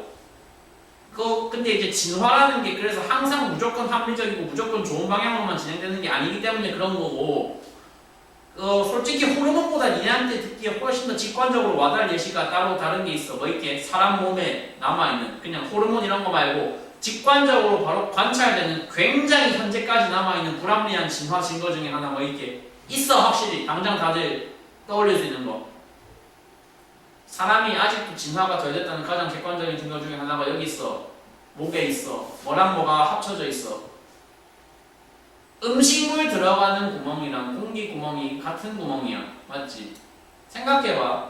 안에 들어가서 물론 안에 들어가서 식도 기도가 분리가 돼. 뭔 소리야? 안에 들어가고 나서야 여기까지 들어가고 나서야 음식물은 위로 내려가고 공기는 폐로 내려간단 말이야. 이게 되게 불합리한 거예요. 왜 불합리한데? 분리를 애초부터 뭐 해야 돼? 여기서부터 해야 돼. 여기서부터 두 개 구멍이 분리가 되어 있어야 뭐 먹다가 목에 걸려서 돌아가시는 허무한 죽음의 사례가 없어질 거 아니야. 지금 한 말 이해되지? 뭐 먹다가 죽는 사람 있긴 있잖아. 분명히 소수지만 그거 전 국제적으로 다 따지면 아마 1년에 좋기 몇만 명은 죽을 거거든. 그런 황당하고 허무한 사유로. 얼마나 허무해요. 뭐 먹다가 걸려서 죽는다는 게. 맞잖아. 애초에 안 죽을 수 있었다고. 뭐가 애초에 돼 있었다면. 얘가 애초부터 분리가 잘 찢어져 있었으면, 그래 애초에 입에서부터 공기 들어가는 구멍하고 뭐 먹는 거 들어가는 구멍 분리돼 있으면 됐을 거 아니야. 근데 왜 굳이 붙어 있어가지고 이렇게 허무하게 수만 명의 인명이 매년 희생이 돼야 되냐. 너무 불합리한 사례거든. 이런 것만 보도 알 수 있든지 뭐라고? 사람 몸은 매우 훌륭하게 진화된 결과물인 것은 팩트이나 모두가 다 그런 건 아니다. 일부 불합리한 요소가 남아있고 일부 불합리한 요소 중에서 호르몬에서 우리가 찾을 수 있는 부분은 뭐다? 왜 굳이 저렇게 경로를 한번 돌아가냐? 필요한 게 티록신이면 티록신을 직접 분비하면 된다고. 근데 티록신 직접 분비를 지금 안 하고 있다잖아. 그러니까 여 단어 들어가면 무슨 단어 들어가면 무슨 호르몬 단어 들어가면 자극 호르몬이라는 단어가 들어가면 저거는 좀 아직 뭐가 남아있는 거? 불필요한 경로가 남아있는 거. 각상생 자극 호르몬과 생식샘 자극 호르몬의 기능들은 이해했지? 이해돼야 돼. 뭐 한다고? 직접 호르몬 분비하는 거 맞다는 거야? 아니라는 거야? 지가 직접 안 하고 그냥 저 밑에 내려가서 뭐 한다는 거야? 저 밑에 내려가서 시킨다는 거야. 뇌하수체가 갑상샘에게 또 뇌하수체가 어느 샘에게? 뇌하수체가 생식샘에게, 남자에게는 정소에게, 여자에게는 난소에게 그런 식으로 그냥 명령을 내리는 것만 담당하는 그다지 쓰잘데기 없는 호르몬을 우리가 갑상샘 및 생식샘 자극 호르몬이라고 부른다 이거죠.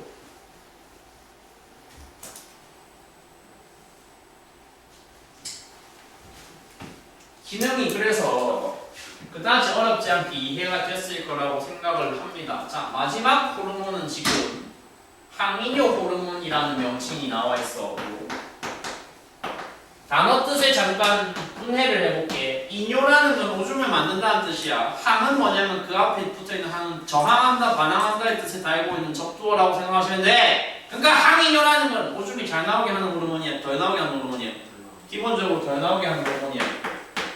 오줌을 좀 덜 나오게, 오줌 레스하게 나오게 하는 호르몬인데, 이내가 또 작년에 2학년 과학 5단원에서 배웠던 배설계라고 하는 단원의 내용이 있어서 오줌의 양이 적어지고자 한다면 우리 몸에 보유하고 있는 어떤 기관에서 콩뭐 기관에서 콩팥이라는 기관에서 뭐가 활발할수록 몸에서 분비되는 오줌량이 적어진다. 콩팥에서 요 단어 나와 있는 이거 중요하다.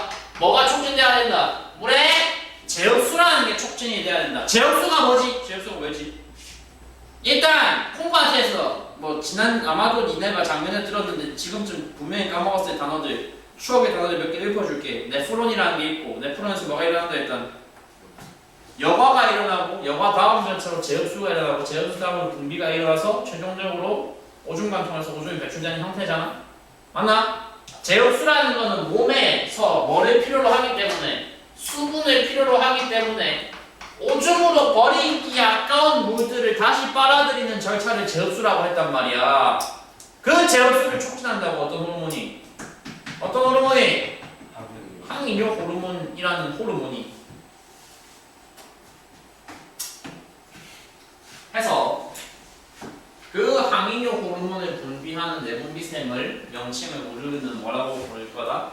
뇌하수체라고 부른다. 그래서 뇌하수체가 담당하는 총 4개의 호르몬의 기능 이해를 할 수가 있었을 것 같습니다.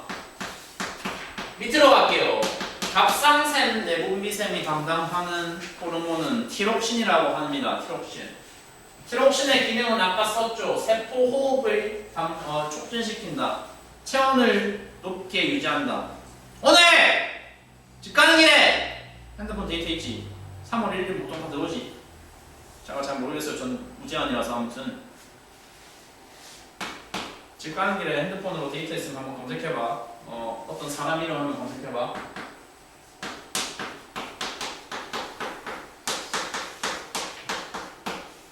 애초에 내가 이미지를 준비했어야 되는 것 같은데 혼다 케이스케라는 사람 이름 검색해봐. 뭔지 아시는 분? 일단 국적이 어디인 것 같은데? 일본이지. 일본의 되게 유명한 축구 선수야. 니네가 알고 있는 한국 축구 최고 레전드 누구야? 손흥민인데 지금 세대는 손흥민일 거고 그보다 한 세대 앞서 있었던 어떤 맨유에서 뛰었던 어떤 유명한 축구 선수 누구 있어? 박지성이라는 분이 있어. 박지성하고 동세대에 뛰었던 일본의 비슷한 레벨의 비슷한 솔직히 박지성보다는 조금 아래인데 아무튼 일본의 굉장히 유명한 레전드 축구 선수 혼다 케이스케라는 분이 있어. 갑자기 축구 얘기는 왜 하는 거냐? 축구 얘기하고 싶어서 하는 게 아니고 티록신이 만약에 어떻게 분비가 된다면 티록신이 한 인간의 신체에서 너무 과하게 분비가 되잖아. 그러면 어떤 일이 벌어지는지를 가장 명확하게 보여주는 사례가 바로 이 사람이야. 이번 당연히 박지성 동세대라고 했으니까 은퇴했겠지. 당연히 오래전에 은퇴했어. 근데 은퇴했는데 은퇴하기 직전에 선수 생활 끝날 무렵에 사람들이 너무 기억을 많이 하고 있어. 와 잘해서 기억 많이 하냐? 물론 잘하긴 했어. 잘한 것도 잘한 것도 이미지가 너무 확 뭐가 됐다. 사람의 이미지가 안 좋아졌다 이게 아니라 보이는 이미지가 말 그대로 봤을 때 보이는 얼굴의 형태가 너무 상했어. 소위 말해서 선수 생활 말년에 이분 인터뷰 같은 거 찾아보시면 어떻게 되냐면 사람 볼살이 이렇게 있으면 볼이 확 이렇게 들어갔어요. 한마디로 우리가 보통 말하는 삐쩍 돌았던 상태가 됐어요. 삐쩍 돌았고 뭐가 확 튀어나왔냐? 눈이 확 튀어나왔어. 안구가 돌출됐어. 그때 이후로 여러 가지 처방을 잘 받아서 지금은 좀 완화됐다고 내가 알고 있는데 그래서 봤을 때 굉장히 저 사람 엄청 아파 보이네. 엄청 좀 안 좋은 말로 기괴해 보이는 애에 가까운 비주얼이 되었단 말이야. 혼다라는 유명인이. 그래서 이제 이 단원에서 예시를 보통 자주 쓰이거든. 혼다 케이스케가 뭐가 잘 과다 분비되면, 티록신 과다 분비되면 어떤 현상이 벌어지는지 보여주시는 분이다. 뭐 됐다고? 안구가 어떻게 됐고, 들어갔고 돌출됐고, 동시에 삐쩍거렸다라고 표현했지만 한마디로 살이 뭐 했다는 겁니까? 빠졌다는 거예요, 쪘다는 거예요. 엄청 빠졌어요. 체중이 확 감소했어요. 체중이. 티록신이 많이 분비되면 체중이 확 빠져야 된다는 소리입니다. 왜 빠질까요? 지금 티록신 기능이 저기 뭐라고 설명되어 있거든. 세포 호흡을 촉진하고 체온이 올라간다고 돼 있어. 체온이 올라간다는 건 사람 몸에 온도가 올라간다는 건 공짜로 올라갈 수 있는 게 아니라는 말이야. 사람 몸에 체온이 올라가고 싶으면 뭐 해야 돼? 뭔가를 태워야 돼. 칼로리를 써야 돼. 그 태우는 칼로리가 전부 뭐라는 거야? 지방을 썼다는 거지. 좋은 거 아니냐? 너무 썼다고. 과도하게 태웠다고. 과도하게. 티록신이 분비가 적당히 돼서 끝나야 되는데 너무 과도하게 분비가 됐다 보니까 뭐가 됐다고? 그 사람의 체중이 빠지면 안 될 수준까지 빠져버렸다. 그래서 봤을 때 엄청 좀 격정되는 비주얼로 변하게 되었다. 이런 말씀입니다. 이제 티록신 자체 기능은 솔직히 어렵지 않아. 티록신의 자체 기능은 절대로 어렵지 않고 혼다 뭐 이런 사례만 한 마디 들어도 이해가 바로 되는데 이 조금 그래서 사람을 신경 거슬리게 하는 부분은 어디다? 갑상샘 자체보다는 티록신 자체보다는 걔가 뇌하수체하고 맺고 있는 관계가 사람을 조금 더 신경 거슬리게 한다 생각하시면 좋다. 오케이? 그래서 목 위쪽에 있는 부분 두 개. 야, 이 얘기하는데 30분 가까이 했는데 씨. 뇌하수체랑 갑상샘, 다음 내분비샘 순서상 누구야? 이제 명치 부분으로 갈게. 누구랑 누구 묶어서 부신이라는 놈이랑 이자라는 놈 묶어서 가자.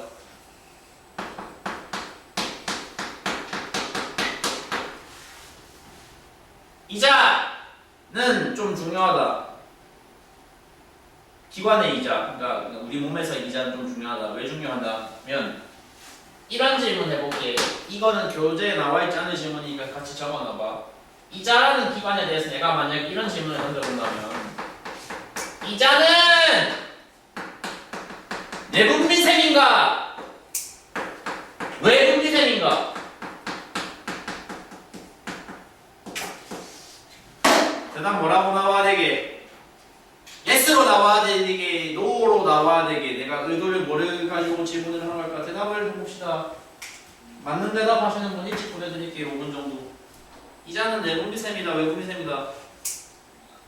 찍어봐 씨.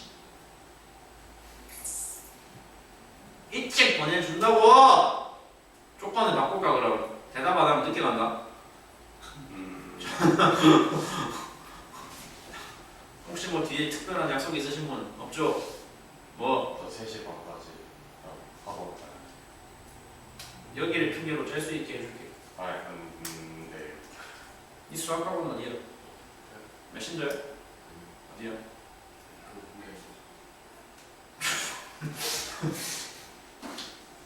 오늘 저기 식사동에 있는 메신저 수학학원이라는 데서는 재원생들 단체로 데리고 에버랜드 갔다 왔는데 여기는 그런 거 없나? 없는지 내가 물어봐 볼게 한번. 에버랜드 솔직히 근데 주말에 가면 사람들이 미어 터질 것 같은데. 이 내가 지금 던진 질문에서 내가 원하는 대답은 이거다. 둘 다다. 둘 다 아니다. 완전 반대 대답이고 둘 다다. 야, 이자가 뭐라고 다시 말해봐. 이자가 뭐라고? 내분비샘이라고? 외분비샘이라고? 둘 다라고. 내분비샘이면 당연하겠지. 그러니까 저 그림에 들어가 있겠지. 그러니까 우리가 이제 뭘 볼 건데 이자가 분비하는 그 호르몬이 뭔지를 이제 볼 거야. 그건 당연한 거야. 외분비샘이 왜 외분비샘인지만 이해를 하면 돼. 외분비샘인 이유 뭐 때문일까? 이거 야 이자는 소화관이야 소화샘이야? 소화샘이 맞아 아니야? 소화샘이 맞아. 중학교 2학년 과학 지식에 따르면 소화샘이 맞아. 소화샘이라는 거는 뭘 분비하는 장소를 소화샘이라고 그래? 별도의 파이프, 별도의 분비관을 통해서 소화액을 분비하는 기관을 소화샘이라고 그래. 소화샘 중에 가장 일 많이 하는 게 이자였어. 효소가 무려 한 큐에 몇 개가 나오거든. 3개가 다 나오거든. 탄단지 다 나오거든. 뭐뭐뭐 다 나오거든. 작년에 다 배웠던 건데 기억 안 나지? 다시 기억대 살려봐. 기억대 살리는 단참 써봐.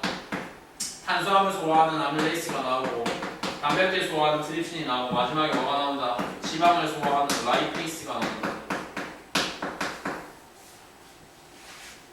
그러니까 얘는 명백하게 뭐의 역할 수행한다고? 외분비관 역할 뭐 명백히 수행하는 거 맞으면서 동시에 와 그러니까 되게 중요하네. 그러니까 되게 중요하네. 외분비샘의 역할과 동시에 뭐까지 수행한다고? 내분비샘의 역할까지 함께 지금 수행한다 라는 내용을 우리 교과과정이 우리한테 외울 것을 강조하고 있다. 오케이? 그럼 기능을 알아야겠죠 이제.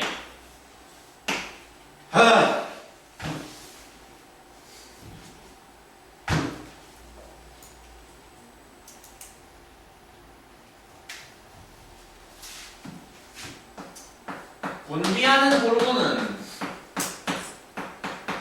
인슐린, 글루카곤 호르몬 두 가지를 분비를 하는데 이 두 개를 통해서 이자라는 기관이 담당하고자 하는 것은 무엇을 담당하고 싶다? 우리 몸 안에 돌아다니는 혈당량을 조절을 하고 싶어 한다.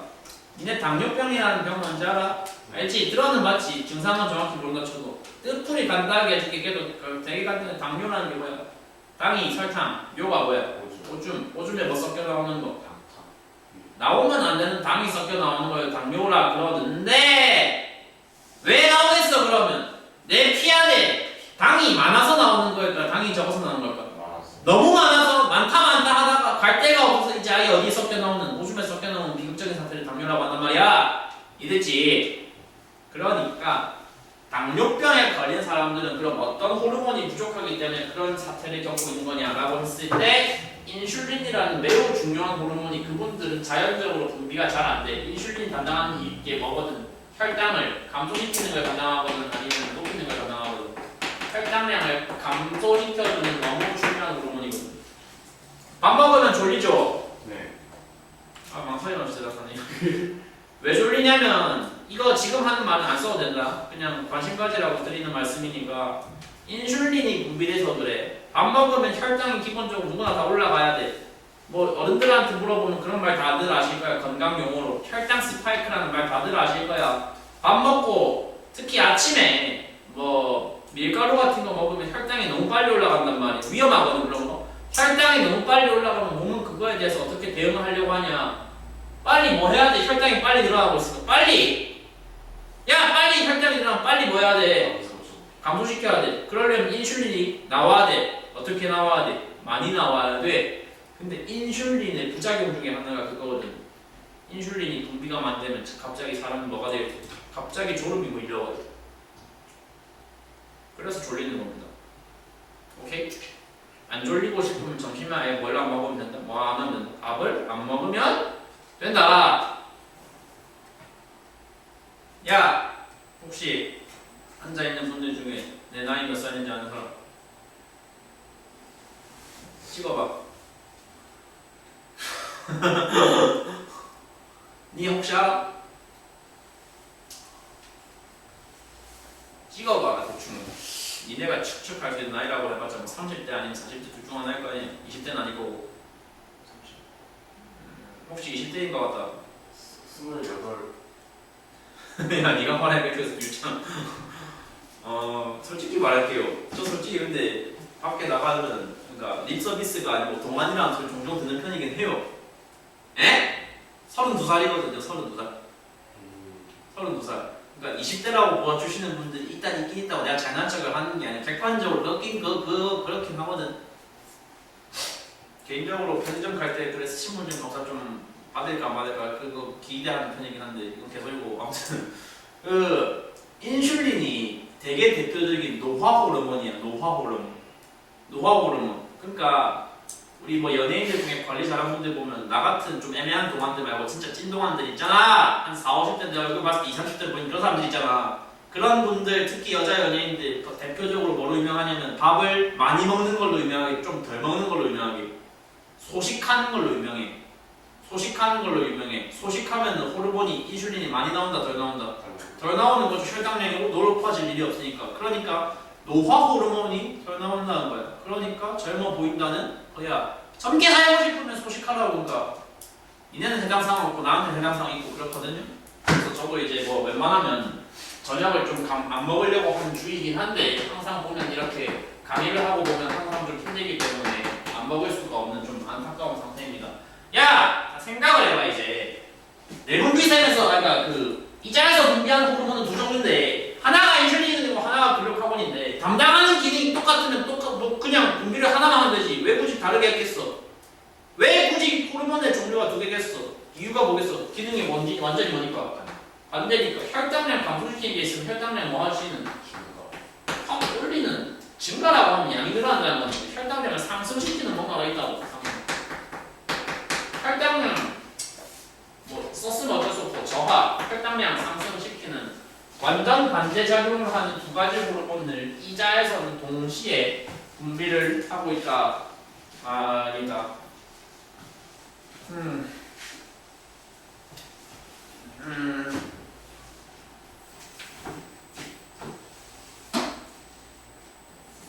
이자에서 또 생각보다 그래서 중요한 역할을 한다는 것을 이번 기회에 알게 됐다. 다음 내용 보자. 야! 아까 말했다. 물의 제흡수를 통해서 오줌을 만들어내는 기관 이름을 말한다. 콩, 팥. 한글 한자로 읽으면 또 뭐라 하기? 콩팥을 한자로 조금 격식 있게 읽으면 아시는 분? 콩팥을 한자로 읽으면 신장이야 신장. 그러니까 봐봐. 부신이라는 아마도 당신들 인생에서 처음 들어봤을 저 기관 저 단어가 지금 어디 위에 살짝 얹어져 있어. 그 신장이라는 콩팥이라는 기관 위에 살짝 얹어져 있지. 그래서 제 명칭이 왜 부신이다. 부신장이어서 부신이다. 진짜로. 부신장이어서 뭐 하셨으면 적어. 부신 이유가 뭐냐? 너는 왜 이름이 부신이냐? 신장의 사이드로 신장의 서브로 달려 있어서요. 그래서 부신이에요.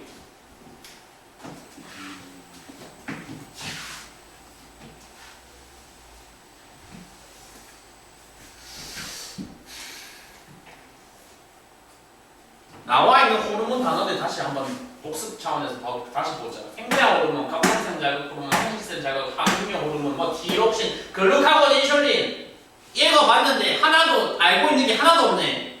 그나마 내가 알만 했던 게 뭐네? 부신에서 나온다는 아드레날린이라는 거는 왠지 어디서 들어본 것 같네. 저거 보통 뭐 할 때 나오는 호르몬으로 알고 계세요? 흥분할 때 아니면 안정될 때. 뭔가 내가 흥분할 일이 생겼을 때 아드레날린 분비가 일어난다고 우리가 보통 관용적으로 사용하는 편이란 말이야. 부신에서 담당하는 호르몬은 무엇을 배출하는 거? 심장박동을 빠르게 하고 뭔가 사람을 흥분하게 만들 때 흥분하는 경우에 필요한 호르몬 아드레날린이라는 것을 방출하는 기능을 부신이 담당한다. 까지 괜찮고 마지막 밑에 있는 저 두 개 속칭 특히 니네가 이제 중3 16살이면 특히 이제 2차 성징이라는 게 소위 일어날 시기니까 특히 당신들한테 많이 분비되고 있을 호르몬 남자한테서는 무슨 호르몬? 토스테론이라는 남성 호르몬 여자한테서는 에스트로겐이라는 여성 호르몬 이잖아? 성별에 따라서 이제 좀 갈린단 말이야. 분류가 되잖아. 다행히 제일 밑에 있는 저 두 개 용어들은 작년까지만 해도 니네한테 전달하기가 존나 어려웠어. 이제는 좀 쉬워졌어. 갑자기 오래됐더니 무슨 용어가 유행을 했거든. 작년 말에서부터. 테토남, 테톤 그거 있잖아. 테토에겐 그거 다 어원이 여기다. 저 퍼졌어. 뭐야 씨발. 그래서 좀 이제 하는 짓거리가 괄괄하고 뭔가 좀 너무 남자답다, 너무 허세 심하다 뭐 이런 거 있잖아. 왜 그런 사람들을 테토남, 테토녀 이렇게 부를까? 테스토스테론이라는 용어가 남성 호르몬을 가리키는 용어이기 때문에 그렇고 하는 행동들이 너무 여자하다 이렇게 느껴지는 사람들을 왜 애견녀, 애견남이라고 부를까? 분비되는 여성 호르몬의 이름을 우리가 뭐라고 부르기 때문에 에스트로겐, 에스트로겐 이렇게 부르기 때문에 줄여서 테토, 줄여서 애겐 줄일 거면 이렇게 줄이지. 애겐이죠. 저 처음에 저거 유행했을 때 무슨 맥락인지 전혀 이해를 못했어요. 도대체 왜 유행하는 거지? 자, 그래서 죄송합니다만 이게 딱히 뭐 재미가 있진 않았을 것 같습니다. 어원을 추적하는 건 들을만 했다 치더라도 호르몬의 이런 작용들은 죄송하지만 일단 기본적으로는 뭐예요? 암기의 대상이에요. 암기의 대상은 안타깝지만. 그래서 총 외워야 될 내분비샘의 6개의 위치와 기능, 각각의 담당 호르몬이 무엇인지까지 전달해 드렸어. 다시 책 앞쪽 잠깐 보기 212쪽 가봐. 그래서 결론은 호르몬은 뭐다? 중요하다 안 중요하다? 되게 중요하다. 주성분이 단백질이다 탄수화물이다. 단백질이다. 그래서 단백질이 탄단지질 세개 중에 제일 중요하다. 다음에 이런 식으로 되게 중요하게 우리 몸의 기능을 조절하는 물질이 호르몬인데 어찌하여 우리는 이 호르몬이라는 단원을 호르몬이라는 주제를 그 앞에 있는 뉴런과 엮어서 배우고 있는 거냐 했을 때 호르몬도 마찬가지 호르몬과 유사하게 신경이라는 뉴런이라는 녀석들 역시도 우리 몸의 뭘 조절을 잘 해주고 있기 때문에 기능 조절을 나름대로 담당을 하고 있기 때문이라 이거야. 근데 지금 보시면 되게 표의 위아래에 적혀있는 단어들이 되게 뭐해요? 대조적이죠. 호르몬과 신경을 서로 차이점이 어떻게 잡혀 있는가를 좀 명확하게 구분을 해주시는 게 중요하다는 말이죠. 전날 매체는 별로 중요한 거 아니니까 속도 먼저 봅시다. 호르몬은 속도가 뭐다? 느린 반면에 신경은 속도가 빠르다. 내가 아무래도 나 본인이 남자니까 그냥 나한테 좀 더 감정이 되는 사례로 얘기할게. 갑자기 내 눈앞에 장원영이 나타났어. 아까 말했지 심장박동이 갑자기 뭐해질 거라고. 개빠르게 뛰겠지. 상식적으로 사람이면 그럴 거 아니야? 인생에서 본 적 없는 비주얼이니까. 그럼 봤는데 이제 보자마자 갑자기 충격을 받아가지고 심장이 중간 빨리 뛰고 있어. 그 빨라지는 게 단기적으로 일어날까 길게 천천히 빨라질까? 보자마자 빨라질 거 아니야. 그러면 내 심장 그 사람 보자마자 내 심장박동 확 올라가는 거는 신경이 작동한 결과야, 호르몬이 작동한 결과야. 신경이 당연히 작동한 결과야. 어? 그러니까 빨리 작동했으니까 대신에 진정되는 속도도 어떻게 될 거다. 지속성도 다소 짧겠지. 장원영 본다고 장원영을 보고 있는 시간이 1시간이면 1시간 내내 심장이 뛸까요? 뛸 것 같긴 한데 솔직히 안 뛰겠죠. 사람의 신체는 생각보다 저번에 빨리 한단 말이야. 심장박동 초반에 확 올라갔다가 뒤에 가서는 어떻게 될 거라고 다소 안정될 거라고. 그래서 지속성은 어떻다? 길지 않다. 지속성은 일시적이고 장원영을 봤다고 해서 얘만 흥분하면 되지 얘만 빨리 뛰면 되지 온몸이 다 흥분할 필요는 딱히 없다. 작용 범위도 뭐 하는 게 맞다. 좁으면 좀 더 타당하겠다. 다시 한번 말하는데 생질 과목은 솔직히 좋은 부분도 있어요. 제가 만약에 5단원 강의까지 리드하고 하게 된다면 5단원은 진짜 재밌게 할 자신이 있는데 세포 분야는 진짜 좋은 단원이거든. 근데 그건 2학기 범위란 말이야. 아무튼 앞부분 좀 재미없는 별로 하고 싶지 않은 생지 단원들은 어떻게 해야 돼? 암기의 어떤 맥락으로 접근하고서 한쪽을 일단 다 외워. 한쪽을 다 외운 다음에 그 반대쪽은 그냥 다 뒤집는다. 한쪽을 먼저 외우고 그거 기준으로 반대쪽으로 그냥 다 반대로 뒤집는다는 관점으로 외워주셔야지 그나마 이 재미 때깔이 없는 과목을 그나마 덜 재미없게 공부할 수 있어요. 알았어? 알았지? 응. 그래서 신경은 속도는 빠르고 효과는 짧으며 범위는 좁다. 전달 도구는 무엇으로 전달된다? 뉴런으로 전달된다. 호르몬은 반대다. 속도는 느리고 범위는 넓으며 지속은 오래되는데 전달 매체는 뉴런이 아니라 뭐를 통로로 해서 전달된다? 혈액을 통해서 피를 타고 전달된다. 피를 타고.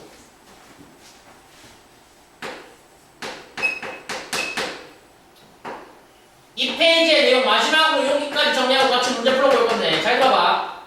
이제 좀 마지막으로 중요한 용어 한 개만 소개를 하고 나서 문제 풀이로 넘어가 볼 건데 그러니까 아까 뒤쪽에 저 그림 보면 사람 몸 안에 내장 해부도 딱 띄워놓은 그 그림 보시면 아시겠지만 부신하고 이자는 사실상 어떻게 돼 있어? 거의 붙어 있잖아. 부신과 이자가 사실상 딱 붙어 있다는 얘기는 그리고 둘 다 호르몬을 분비한다는 얘기는 둘 다 똑같은 혈관을 향해서 자신들이 만들어낸 각자의 호르몬을 쏴줄 거라는 얘기가 아니겠어? 맞지? 다시 맨 뒤에 부신해서 만든 호르몬 이름 뭐라고? 드레날린. 고민성 선생님 이자에서 만드는 호르몬 중에 혈당량 낮추는 게 뭐라고? 그러면 봐봐. 인슐린하고 아드레날린이 동시에 지금 혈관에 돌아다니고 있어. 근데 저거 두 개 기능이 같아 달라? 다르잖아. 인슐린은 혈당량 낮추는 거였고, 그거 읽어보시면 아드레날린도 혈당량 상승시킨다고 쓰여 있습니다. 글루카곤 마냥 강한 건 아니지만 아드레날린도 일정 부분 혈당량을 업시켜요. 그러면 봐봐, 완전히 반대되는 영향을 미칠 수 있는 저 두 개가 같은 혈관에 같은 통로를 공유하면서 돌아다니는데 좋아 보여 안 좋아 보여? 안 좋아 보여. 담당하는 기능 자체가 다르니까 뭔가 이렇게 분류도 정확하게 해야 될 것 같은데 분류를 정확하게 안 하고 그냥 흘러간단 말이야. 근데 사실 저렇게 섞여 있다고 해서 호르몬이 한 통로에 섞여 있다고 해서 크게 우리 몸에 문제가 생기냐? 안 생겨. 왜 안 생기냐면 목적지가 딱 정해져 있어. 완벽하게 구분돼 있는 건 통로는 섞여 있어. 근데 타겟은 확실히 구분돼 있어. 타겟이 구분돼 있어. 타겟이 구분되어 있다는 게 무슨 소리냐면 인슐린은 어떤 세포에 닿았을 때만 작동하는 것으로 이미 약속이 맺어져 있거든. 인슐린은 자신의 타겟 세포인 간에 닿았을 때만 작동을 하는 것으로 이미 약속이 정해져 있고, 비슷하게 아드레날린도 간에 닿았을 때 아드레날린은 작동을 한다 안 한다? 안 한다. 나는 보통 어디에 가면 심장에 들어가면 심장박동을 증가시키는 방향으로 작동하는 걸로 이미 약속이 잡혀있기 때문에 아드레날린이 실수로 간에 닿았다고 해서 인슐린이 실수로 심장에 닿았다고 해서 아무런 문제가 생기지 않는다는 겁니다.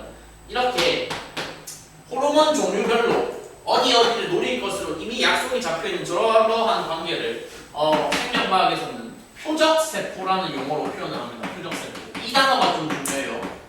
그러니까 호르몬은 기본적으로 관계가 좀 특이하게 잡혀있다. 어떤 특이성이 잡혀있다. 호르몬 종류에 따라서 건드릴 수 있는 기관의 종류가 미리 다 분류가 돼 있어. 그 용어를 뭐라 한다고? 표적세포라 한다고.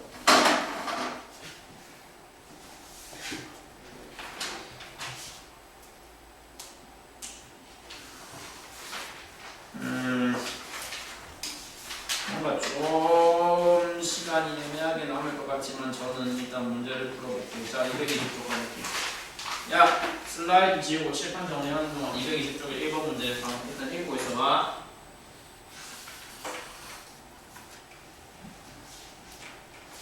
220쪽 가봐.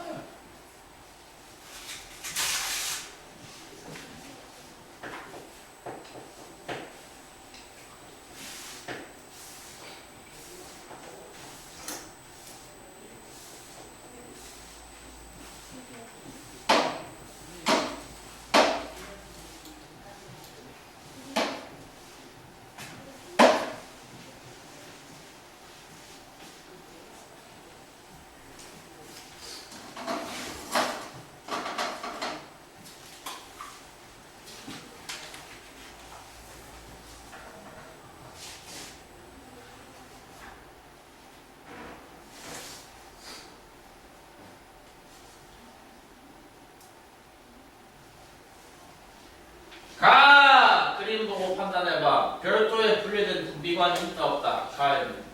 분비샘이 없다. 나의 분비관이란 단어가 대놓고 박혀있다. 가가 내야 왜야?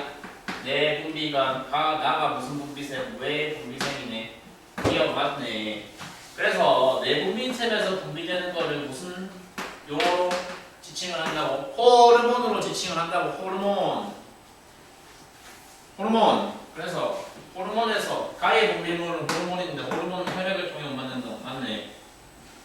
나의 분비물은 호르몬이 아니라 땀샘이라면 땀이고 침샘이라면 침이고 소화샘이라면 소화액이고 기능에 따라서 전부 다 뭐가 되어 있다? 정해져 있다. 분류가 되어 있다. 답이 2번으로 빠르게 나올 수 있는 그런 문제였다.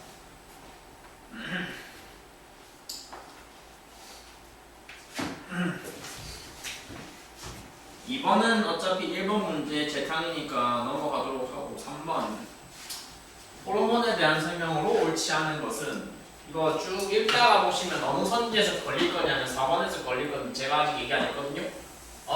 적은 양으로 몸의 생리작용을 조절할 수 있는 물질이냐? 맞습니다. 지금 이 순간부터 저거 호르몬에 관련해서 맞는 표현이어야 합니다. 나머지 3개, 위에 3개 읽어보자. 혈액에 의해서 분비된다. 맞아 아니야? 아까 맞는 말이랬지. 내분비샘에서 혈관으로 분비된다. 역시 맞는 말이랬고 표적세포에서만 나타난다. 인슐린은 간에서 작용한다. 아드레날린은 심장의 타겟이다. 딱딱딱 관계가 잡혀있다. 1, 2, 3번 다 올바르다. 5번 중요하죠. 생장호르몬 과다한 가장 대표적인 사례가 누구시라고요? 최홍만이라는 분이라고 말씀을 드렸습니다. 두 문제 지금 뭐 불러드렸는데 내가 계속 떠들면서 많이 푸는 것보다는 그냥 이대로 앞에 책에 의존하면서라도 일단 내용 정리를 더 해두는 게 좋을 것 같거든요. 일단은 그래서 풀어드린 거 외에 1, 3번 외에 2, 4, 5 밑에 3개랑 저 뒤에 8번까지 총 6개 한번 시간 드릴 테니까 풀어보세요. 저것까지만 읽고도 부연 설명 안 읽고도 맞다고 하셨을 수도 있는데 최영만 알아요? 네. 넌 어떻게 알아? 너 어떻게 하냐고? 봤어 유튜브에서? 너? 응. 그래. 이제 그런 걸 뭐라고 부르냐면 전문 용어로 말단 비대칭이라고 표현합니다. 말단 비대칭.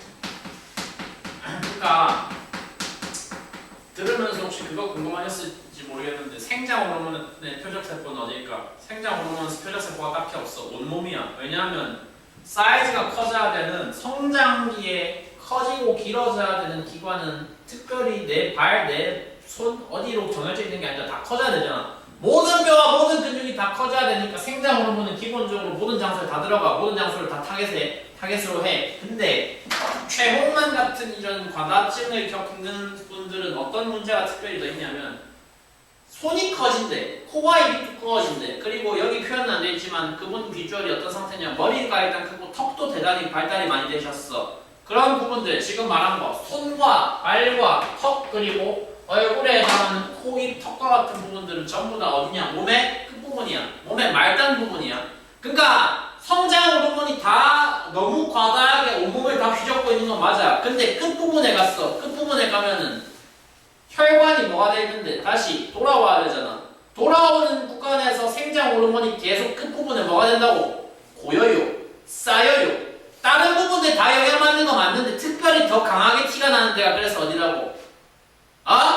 생장 호르몬이 과다할 때 특별히 더 강하게 티가 나는데 어디라고? 손과 발과 머리와 그런 거 몸의 말단 부분들이 되게 티가 많이 난다고. 그 증상을 뭐라 부른다고? 말단 비대증이라고 부른다. 그러니까 호르몬 A의 정체가 뭐라는 걸 지금 바로 알 수 있는 거야. 생장 호르몬인 걸 알 수 있어서 기억이 맞고 니은이 당연히 틀렸고 디귿. 저런 거는 이런 비대증은 결핍이 아니라 뭐 했을 때 발생하는 거?